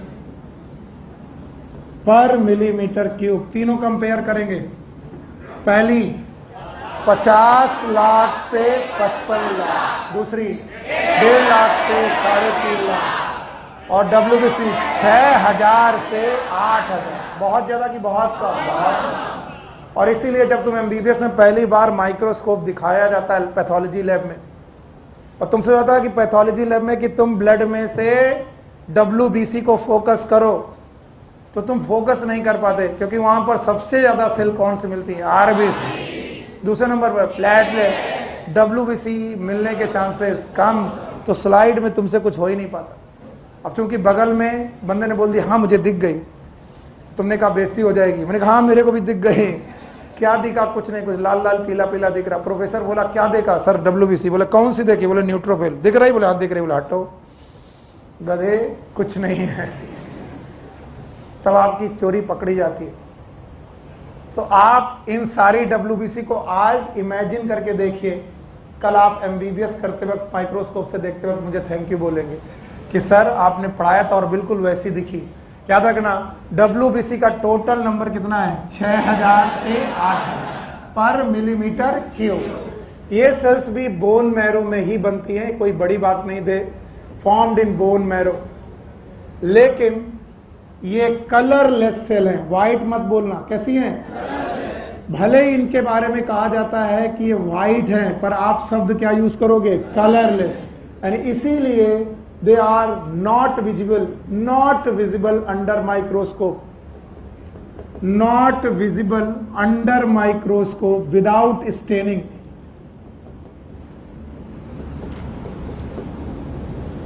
बिना stain किए, बिना colour किए इन्हें देखा ही नहीं जा सकता।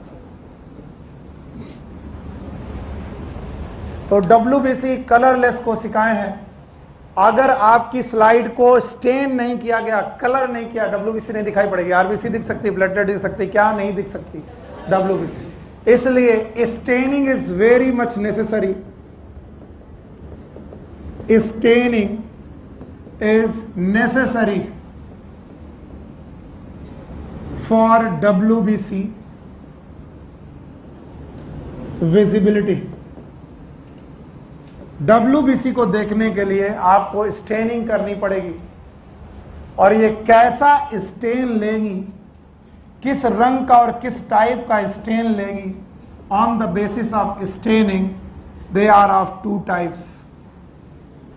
WBC stain कैसा लेंगी, किस तरीके के कलर को कलर करने देंगी, कलर करने की बेसिस पर ये 2 प्रकार की हैं। सर ठाकुर साहब, जहां तुम बैठते हो बेटा, मेरी इज्जत तुम्हारे हाथ में, वहां बदतमीजी मत होने दिया करो, ठीक है?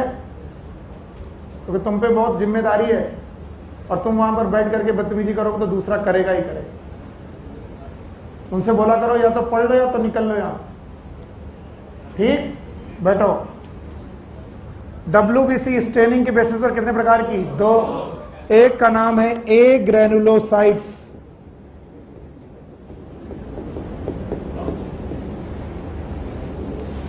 और दूसरे तरीके की RBCs हैं ग्रेनुलोसाइट्स। सॉरी दूसरे तरीके की WBC, आई एम सॉरी, दूसरे तरीके की WBC क्या है? ग्रैनुलोसाइट। नाम चिल्ला चिल्ला करके बोल रहा है कि मैं एक ऐसी सेल हूं जिसके पास न्यूक्लियस है। क्या है? न्यूक्लियस के अलावा ग्रेन्यूल्स भी हैं। क्या है? ग्रेन्यूल्स। अब कुछ बच्चे बोलते हैं ग्रेन्यूल्स क्या होते हैं? ग्रेन्यूल्स आर द पार्टिकल्स जो एसिडिक, बेसिक और न्यूट्रल पार्टिकल्स हो सकते हैं। तो ये पार्टिकल्स हैं जो प्रोटीन के बने हो सकते हैं या अदर सब्सटेंसेस के बने होते हैं, जो साइटोप्लाज्म में पड़े होते हैं अलोंग विथ न्यूक्लियस। न्यूक्लियस के साथ साथ आपकी कोशिका के साइटोप्लाज्म में ग्रेन्यूल्स पड़े हैं। अगर बेटा ग्रेन्यूल्स पड़े हैं तो इन सेल को बोलेंगे ग्रेनुलोसाइट्स। फिर से बोलो, ऐसी WBC जिनमें ग्रेन्यूल्स हैं और विजिबल हैं, these are known as granulocyte. और ऐसी WBCs जिनमें न्यूक्लियस विजिबल है, ग्रेन्यूल्स नहीं है, they have no granules, they have the cytoplasm without granule. Cytoplasm है, ग्रेन्यूल नहीं है। यहां पर साइटोप्लाज्म में क्या प्रेजेंट है? ग्रेन्यूल्स। तो these are without granule, these are with granule. Without granules they are agranulocytes, और ए ग्रेनुलोसाइट आपके पास दो हैं, एक है लिम्फोसाइट और दूसरी है मोनोसाइट्स।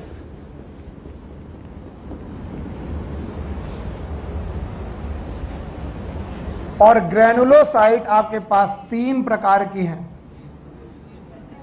एक ऐसी ग्रेनुलोसाइट, ध्यान सुनना, मैं जो कह रहा हूं उस पर ध्यान देना। आपने क्या समझा उसका मेरी जिम्मेदारी नहीं है। आप क्या समझते हो फिर वो अपनी बात मेरे दिमाग में डालकर आप पूछते हो, फिर वो गलत हो जाएगा। ऐसे ग्रेन्यूल जो एसिडिक डाई को अट्रैक्ट करें। किसको? मैंने बोला एसिडिक ग्रेन्यूल है?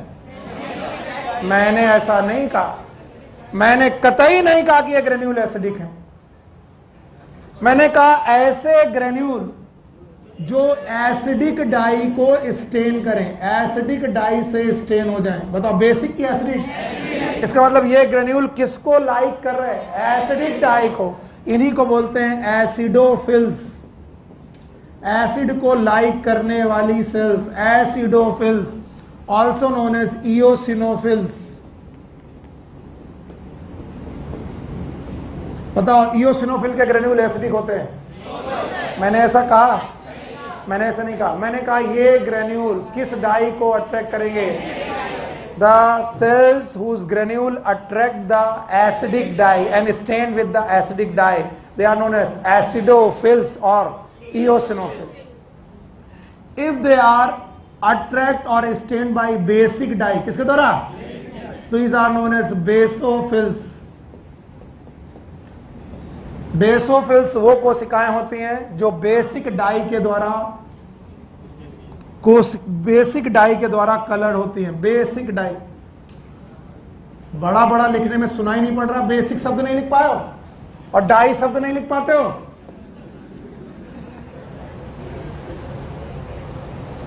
जो एसिडिक डाई से कलर हो जाए। इतने दिनों से पढ़ते आए, तुम्हें फिल्स का मतलब नहीं मालूम? लवर। एसिडिक इओसिनो मतलब एसिड, एसिड लवर ग्रेन्यूल, दोस्त acidophil. Basic lover granule basophils. कुछ ऐसी बेटा कोशिकाएं होंगी WBC की जो न्यूट्रल डाई को अट्रैक्ट करेंगी, they are known as neutrophils. फिर से बोलो, न्यूट्रोफिल्स। बताओ न्यूट्रोफिल्स किस तरीके की डाई से अट्रैक्ट होंगी? Neutral dye. अब वो कुछ पूछेंगे न्यूट्रल डाई क्या होती? पीएच सुने हो? पीएच 7 है तो 7 से नीचे है तो नहीं, 7 से ऊपर है 8 9 तो, और 7 से नीचे है तो ऐसे। तो जो लोग जिन डाई का पीएच 7 से कम होगा और वो कलर हो जाए तो एसिडोफिल, बेसिक डाई से तो बेसोफिल, न्यूट्रल डाई से तो न्यूट्रो। इनसे आसान तो कोशिकाओं के नाम भी नहीं हो सकते। इन कोशिकाओं के नाम चिल्ला चिल्ला के बोल रहे हैं कि मैं हूं ग्रेनुलोसाइट। तो बहन तुम्हारे पास ग्रेन्यूल हैं? हाँ। किस तरीके के ग्रेन्यूल हैं? कुछ ग्रेन्यूल एसिडिक डाई, कुछ ग्रेन्यूल बेसिक डाई, कुछ ग्रेन्यूल न्यूट्रल। ये तो इतना आसान है कि जैसे ग्रेन्यूल डाई लेंगे वैसा। तो ग्रेन्यूलोसाइट कितने प्रकार की dye? Acidic, basic, neutral. Acidic वाला हाँ इओसिन। और ये डाई कहां जा रही है? ग्रेन्यूल्स में। कहां जा रही है? ग्रेन्यूल। तो ग्रेन्यूल कलर हो रहा है किससे? या तो एसिड, या तो बेस, या तो न्यूट्रल। नाम ही बता रहा। बताओ कितने प्रकार की? हाँ बोलो 3। पहले बताओ WBC कितने प्रकार का? 2। जिनमें ग्रेन्यूल है, जिनमें नहीं है। पक्का? सर बड़ा बड़ा लिखो। नहीं लिखेंगे जाओ। कर नहीं लिखेंगे तो नहीं पढ़ेंगे जाओ। पूछना आके, पूछेंगे तो हम है ही है। बताओ कितने प्रकार की WBC? 2। एक कौन? एक ग्रेनुलोसाइट। ग्रेनुलोसाइट, एक ग्रेनुलोसाइट याद रहेगा? जिनमें ग्रेन्यूल, जिनमें ग्रेन्यूल हैं। बोलो ग्रेनुलोसाइट। ग्रेन्यूल कितने प्रकार से? 3।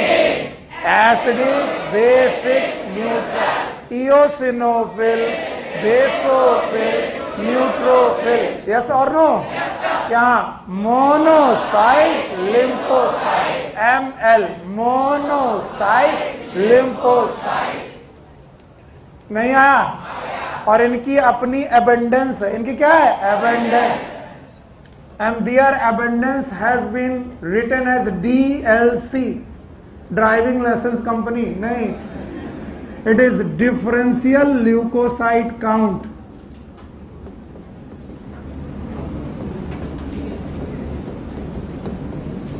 जब डॉक्टर आपको एक खून की जांच कराता है तो सबसे पहले वही 2 जांचें कराता है, TLC and DLC। What is TLC? कितनी थी? 6000 से 8000। 6000 से। अब उन 6000 से 8000 में अलग अलग सेल्स कितनी है? तो that is known as DLC। और ये फॉर्मूला मैंने जिंदगी में पहली बार अपने गुरुदेव से पढ़ा था। हालांकि हर पढ़ाने वाला टीचर यही कहता है कि ये उसका फॉर्मूला है। तो मैं बता दूं, बहुत सारे टीचर अभी 2-4 साल पहला पैदा हुए हैं और ये फार्मूला मैंने 2001 में पढ़ लिया था। तो उस समय हमारे गुरुदेव ये पढ़ाते थे और इसलिए मैं जानता हूं कि ये फार्मूला उन्हीं का है। It is known as no longer monkey eats banana.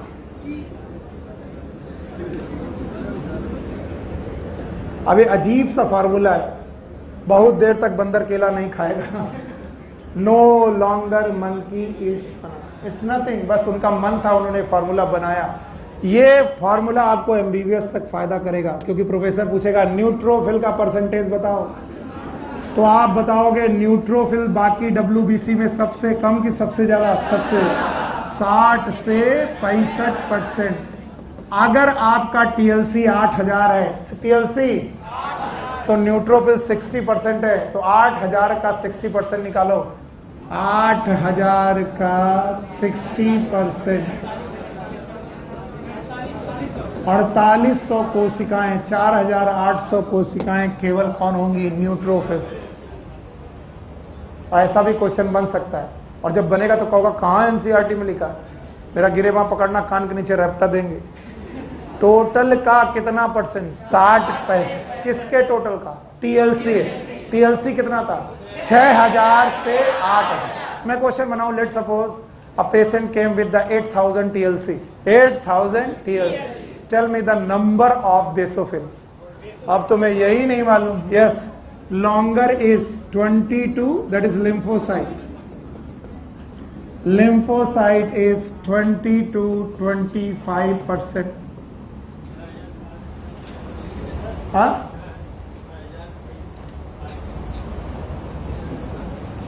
Sir 6000 8000 जो है उसका लगभग लेंगे ना सर? हाँ, तो हम तुमको एक लगभग का देंगे, हम तुमको पेशेंट का अमाउंट बताएंगे ना। अब जब पेशेंट का खून जांच लिया जाएगा तो जांच में थोड़ी ना आएगा कि 6000 से 8000। अब तुम मान लो पेशेंट है, तुम्हारा आया 7500, तो अब थोड़ी लिखेंगे तुम्हारा भी 6 से 8 है। 6 से 8 के बीच में ही तो 7.5 आता है। आइटम हो बैठो दिमाग से। न्यूट्रोफिल 60 से 65, लिम्फोसाइट 20 से 25, yes monkey that is monocyte, it is 6 to 8%. Eosinophils it is 2 to 3%. Basophil it is 0.5 to 1%. Basophil बनाना मतलब बेसोफिल्स 0.5 to 1%। आपने खून की जांच कराई और बेसोफिल 0 आई, हाय तौबा मच गई, हाय राम मेरी बेसोफिल दुनिया से खत्म हो गई। डरना मत, बेसोफिल 0 भी हो सकती है, कोई फर्क नहीं पड़ता। बेसोफिल अगर आपकी लिस्ट में नहीं आ रही तो डरना मत, छोड़ेंगे नहीं जब तक पढ़ा नहीं लेंगे, बाकी आपकी मर्जी।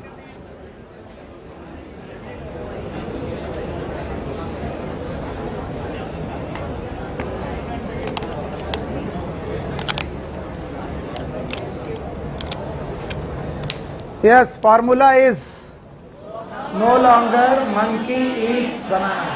पर जब फॉर्मूला ऐसे लिखोगे तो बहुत भद्दा दिखेगा, इसलिए बच्चों इधर बोलो ए ग्रैनुलोसाइट, फिर से बोलो ग्रैनुलोसाइट। बताओ ए ग्रैनुलोसाइट में कितनी? 2। Yes is lymphocyte, monocyte. Lymphocyte 20 से 25, मोनोसाइट 6 से 8। चलो डालो ग्रैनुलोसाइट। न्यूट्रोफिल्स 60 से 65। इसके बाद इओसिनोफिल बोलो 2 से 3। बेसोफिल 0.1 से 1। तो लिखने का तरीका ये अच्छा है, पर बोर्ड तुम्हें लिखना नहीं है, बोर्ड पास हो चुके हो, तो फिर ये अच्छा तरीका बोलो no longer monkey eats banana. What is no? Longer lymphocyte, monkey eats banana, सबसे ज्यादा 60 से 65, लिम्फोसाइट 20 से 25, मोनोसाइट 6 से 8, इओसिनोफिल 2 से 3, बेसोफिल 0.5 से 1। और सबको देखो ध्यान से, एक तरफ से ए ग्रैनुलोसाइट से चालू कर रहा हूं और सबको ध्यान से देखते जाना और बताते जाना मैं क्या लिख रहा हूं। अगले 10 मिनट के अंदर टॉपिक खत्म हो जाएगा, इसलिए धैर्य से बैठे रहो, भागना मत। ए ग्रैनुलोसाइट में सबसे पहले lymphocyte,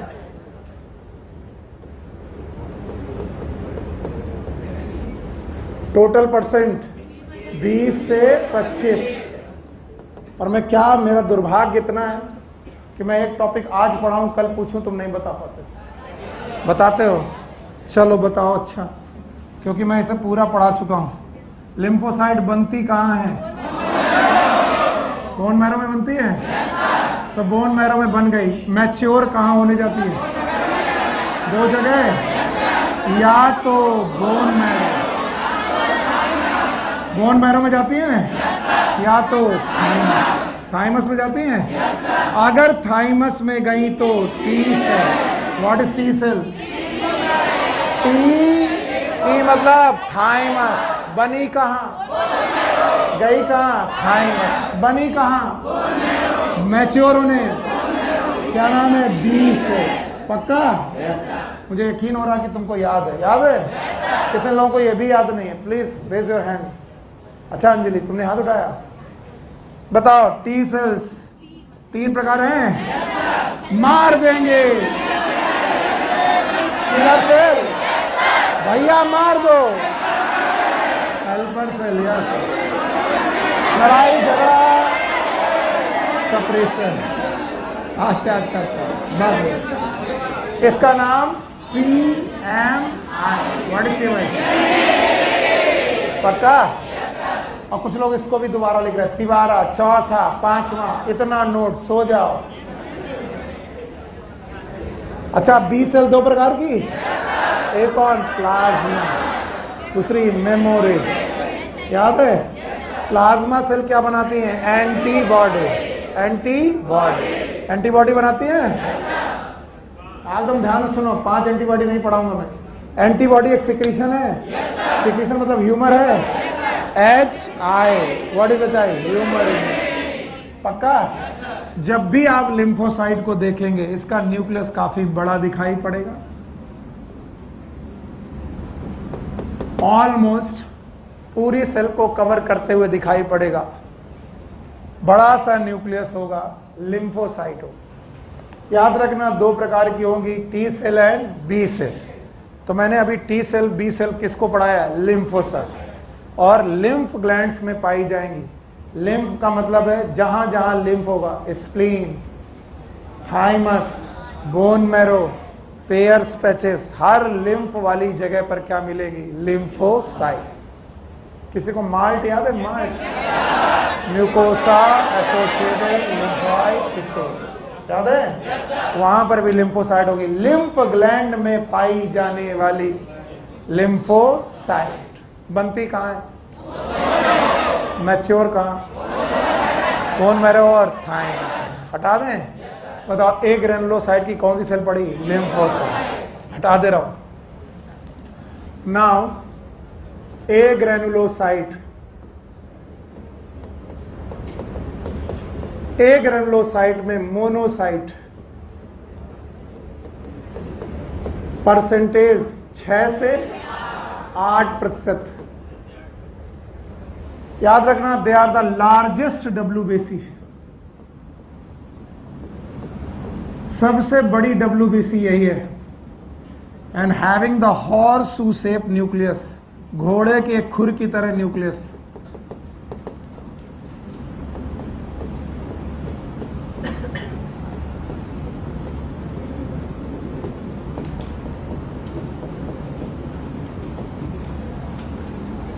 And this cell help in the phagocytosis. They behave like macrophage. अब आपको सुनना नहीं है। अब मैं बोल रहा हूँ 10 मिनट ज्यादा पढ़ा दूंगा तो मरे जा रहे हो। जुम्मा वाले दिन वैसे भी 15-20 मिनट पहले निकल जाते हो। कट। तो मैक्रोफेज का मतलब वो सेल होती हैं जो बैक्टीरिया और वायरस को देखकर उन्हें खा जाती है। मान लो ये सेल है और इसने बैक्टीरिया को देखा तो बैक्टीरिया को खा जाएगी। नेक्स्ट स्टेप इसका ऐसा होगा, बैक्टीरिया अंदर, और अगला स्टेप ऐसा होगा।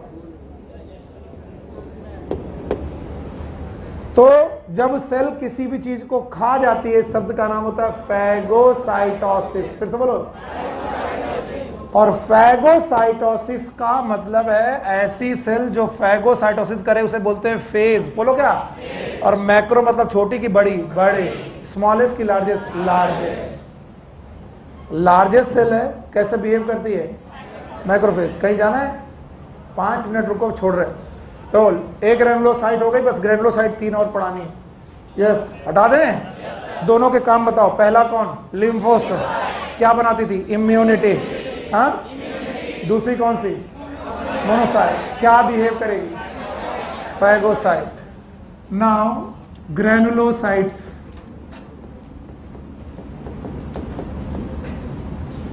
ग्रेनुलोसाइट में सबसे पहली न्यूट्रोफिल्स। हाँ, बहुत बढ़िया, एक ही याद रह गया तुम। न्यूट्रोफिल्स कितनी? 60 से 65%। They are the most abundant WBC।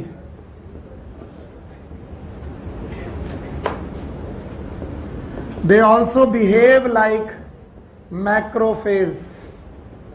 ये भी मैक्रोफेज की तरह बिहेव करते हैं, फैगोसाइटोसिस करते हैं। तो आपकी कोशिकाओं में WBC, इसमें 2 WBC ऐसी हैं जो फैगोसाइटोसिस करती हैं। एक जो सबसे ज्यादा नंबर में है और एक जो सबसे बड़ी है।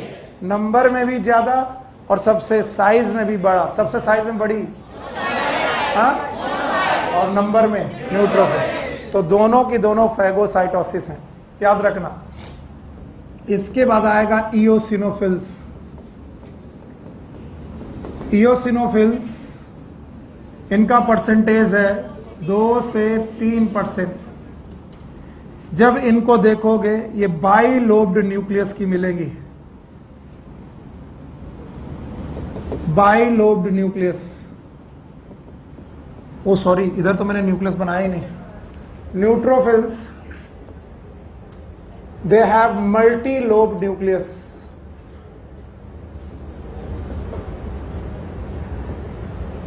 मल्टी लोब न्यूक्लियस होगा, इनका न्यूक्लियस कई लोब का होगा न्यूट्रोफिल का। That's why they are known as PMNL। What is PMNL? Polymorpho nuclear lymphocyte, जिनका न्यूक्लियस कई मॉर्फोलॉजी में आए। Poly, P for, M for morpho, nucleo, leucocyte, lymphocyte की leucocyte, poly morpho nucleo leucocytes, इन cell का दूसरा नाम न्यूट्रोफिल्स।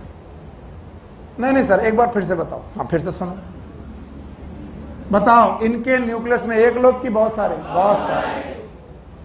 ठीक, तो ये बहुत सारे न्यूक्लियस होने की वजह से इनके न्यूक्लियस की मॉर्फोलॉजी एक जैसी की अलग अलग। तो जब मॉर्फोलॉजी बहुत अलग अलग हो तो क्या बोलेगा? पॉलीमार्फो। किसकी? Nucleus. Polymorpho nuclear leucocyte, it is neutrophils. इनका न्यूक्लियस बाइलोब्ड होगा, एसिडिक डाई लेंगे ग्रेन्यूल्स। याद रखना, इओसिनोफिल्स जो होंगी दे रेजिस्ट इन्फेक्शन, ये इन्फेक्शन को रेजिस्ट करेंगी। एंड एलर्जिक रिएक्शन को इंटरफियर करेंगी। एलर्जिक रिएक्शन, आपकी बॉडी में जो भी एलर्जी चल रही है उन रिएक्शन को इंटरफियर करेंगे। अगर इधर से कोई कन्नौज अन्नौज का बच्चा है, कन्नौज, छिबरामऊ, इधर की तरफ के लोग हैं, उनको ये डिसीज बहुत ज्यादा आती है, eosinophilia. How many of you know the eosinophilia? How many? It is nothing, it is increase in eosinophils. और इस्नोफिल तब इंक्रीज होगा जब आपको एलर्जी होगी। क्या होगी? एलर्जी। आपको खांसी आएगी, लंग्स डिसीज होंगी। लंग्स डिसीज में इस्नोफिल घटती है कि बढ़ जाती है? बढ़ जाती है। तो इन्फेक्शन को रेजिस्ट करने वाली सेल्स हैं, ये भी NCERT में लिखा है, इस्नोफिल्स। And last but not the least, they are the basophils. And the basophils are 0.5 to 1%. Hero पढ़ा करो इसे। रेड, यस, आगे आओ। अरे तुम सब किताब उठा के मत आओ। बेसोफिल आर, आगे आओ। Basophil they act like mast cell, ये मास्ट सेल की तरह एक्ट करते हैं। मास्ट सेल के सिक्रीशन, यस, मास्ट सेल के सिक्रीशन नंबर 1 हिस्टामिन, दूसरा कौन? सेरोटोनिन और हिपैरिन। बता दिया, हम सोचे मार खाएगा, नहीं खाएगा। बताओ, अभी जाना नहीं। यस, हिस्टामिन कैसा एक्शन? Histamine vaso dilator. पता नहीं तुम क्या कर रहे हो। ये ब्लड वेसल्स के डायमीटर को घटाएगा कि बढ़ाएगा? बढ़ाएगा। तो ब्लड फ्लो बढ़ेगा। ब्लड फ्लो कौन? Histamine, it is vaso dilator. दूसरा चांस दे रहे, बाकी लोग शांत रहेंगे। सेरोटोनिन बच गया। ब्लड वेसल्स के डायमीटर को घटाने वाला सेरोटोनिन, तो सेरोटोनिन इज वैसो कॉन्स्ट्रिक्टर। बाकी लोग शांत रहेंगे। Heparin anti coagulant. अब ध्यान सुनना, ये तीनों लोग मिलकर, बोलो कौन कौन? कौन कौन? हिस्टामिन, सेरोटोनिन, हिपैरिन इन्फ्लेमेशन करते हैं। क्या करते हैं? इन्फ्लेमेशन। और कई बार बच्चे पूछते हैं इन्फ्लेमेशन का मतलब क्या है?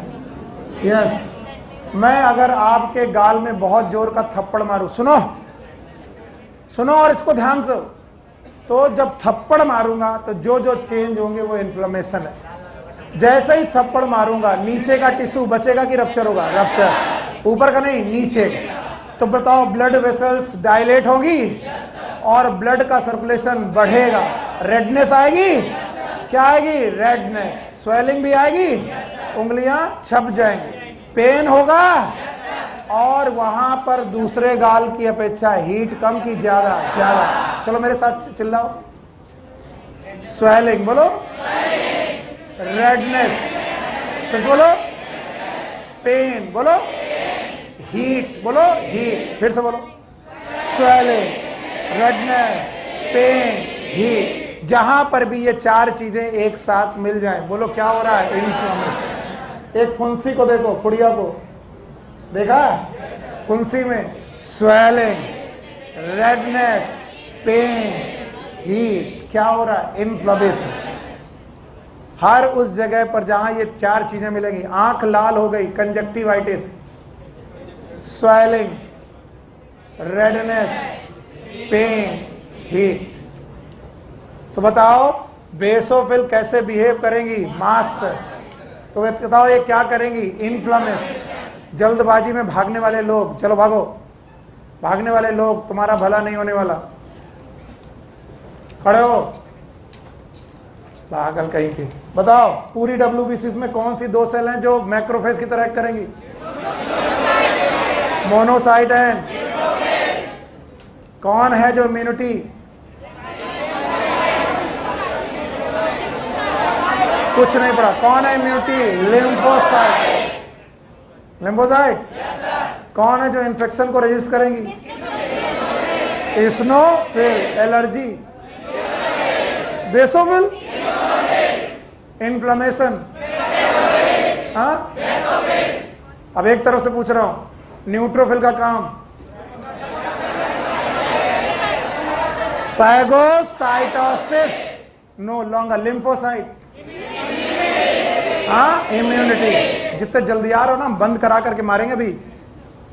जवाब दे के जाओ। Neutrophil, phagocytosis. किसको? बैक्टीरिया। पक्का? No longer. लिम्फोसाइट? हाँ, monkey. Monocyte? Phagocytosis eats eosinophil. Infection को रेजिस्ट और एलर्जी। चौथा बेसोफिल। कौन सिक्रीट करेगा? हिपेरिन। बेसोफिल? Histamine, serotonin. कौन बनाएगा एंटीबॉडीज? लिम्फोसाइट। याद रहेगा? कौन है जो फैगोसाइटोसिस करेगा? मोनोसाइट। एंड एम और एन, एम और एन, एम फॉर दोनों की दोनों फैगोसाइटोसिस करेगी। यस। चलो 5 मिनट रिवाइज करो, फिर जाओ। ब्लड दिख रहा है? जल्दी आए है एकदम। तुम जितना जल्दी आओगे उतना देर सोचेंगे। ब्लड दिख रहा है? मम्मी कसम है, अगर इधर उधर हिले भी तो। दो 5 चीजें हैं। एक कौन? प्लाज्मा। दूसरा फार्म पार्टिकल। प्लाज्मा परसेंट ये 45। प्लाज्मा है कितनी चीजें? 5। Water, protein, nutrient, salt, enzyme. Water, protein 6 से 8, कार्बोहाइड्रेट, प्रोटीन, क्लॉटिंग सब्सटेंस है, sodium, calcium, potassium, bicarbonate. Enzyme है, कार्बोनिक एनहाइड्रेट। प्रोटीन 3 है, fibrinogen, globulin, albumin. Osmotic pressure, albumin. Clotting, हाँ, पक्का? इम्यूनिटी, हाँ, ग्लोबुलिन। पक्का? सीरम याद है? Blood without clotting, plasma without clotting factor, it is serum. Form particle याद है? टोटल 3 है, आरबीसी, प्लेटलेट, डब्ल्यूबीसी। एरिथ्रोसाइट है, थ्रोम्बोसाइट है और ल्यूकोसाइट। 55 से 50 से 55, 1.5 से 3, 6000 से 8000 पर मिलीलीटर क्यूब है। लाल है, सेल फ्रेगमेंट है, कलरलेस है, 2 प्रकार की है। एक ग्रैनुलोसाइट, एक ग्रैनुलोसाइट कितनी है? 2। Monocyte, lymphocyte. Granulocyte 3, eosinophil, basophil, neutrophil. पक्का? बताओ। No longer monkey eats banana. Neutrophil, lymphocyte, monocyte, eosinophil, basophil. 0.5 से कौन है जो बेटा फैगोसाइटिक करेंगी? Monocyte, neutrophil. Immunity, lymphocyte. Resist infection, eosinophil, eosinophil. Allergy, eosinophil, eosinophil. और inflammation, basophil. Thank God. Take care, good luck, bye bye.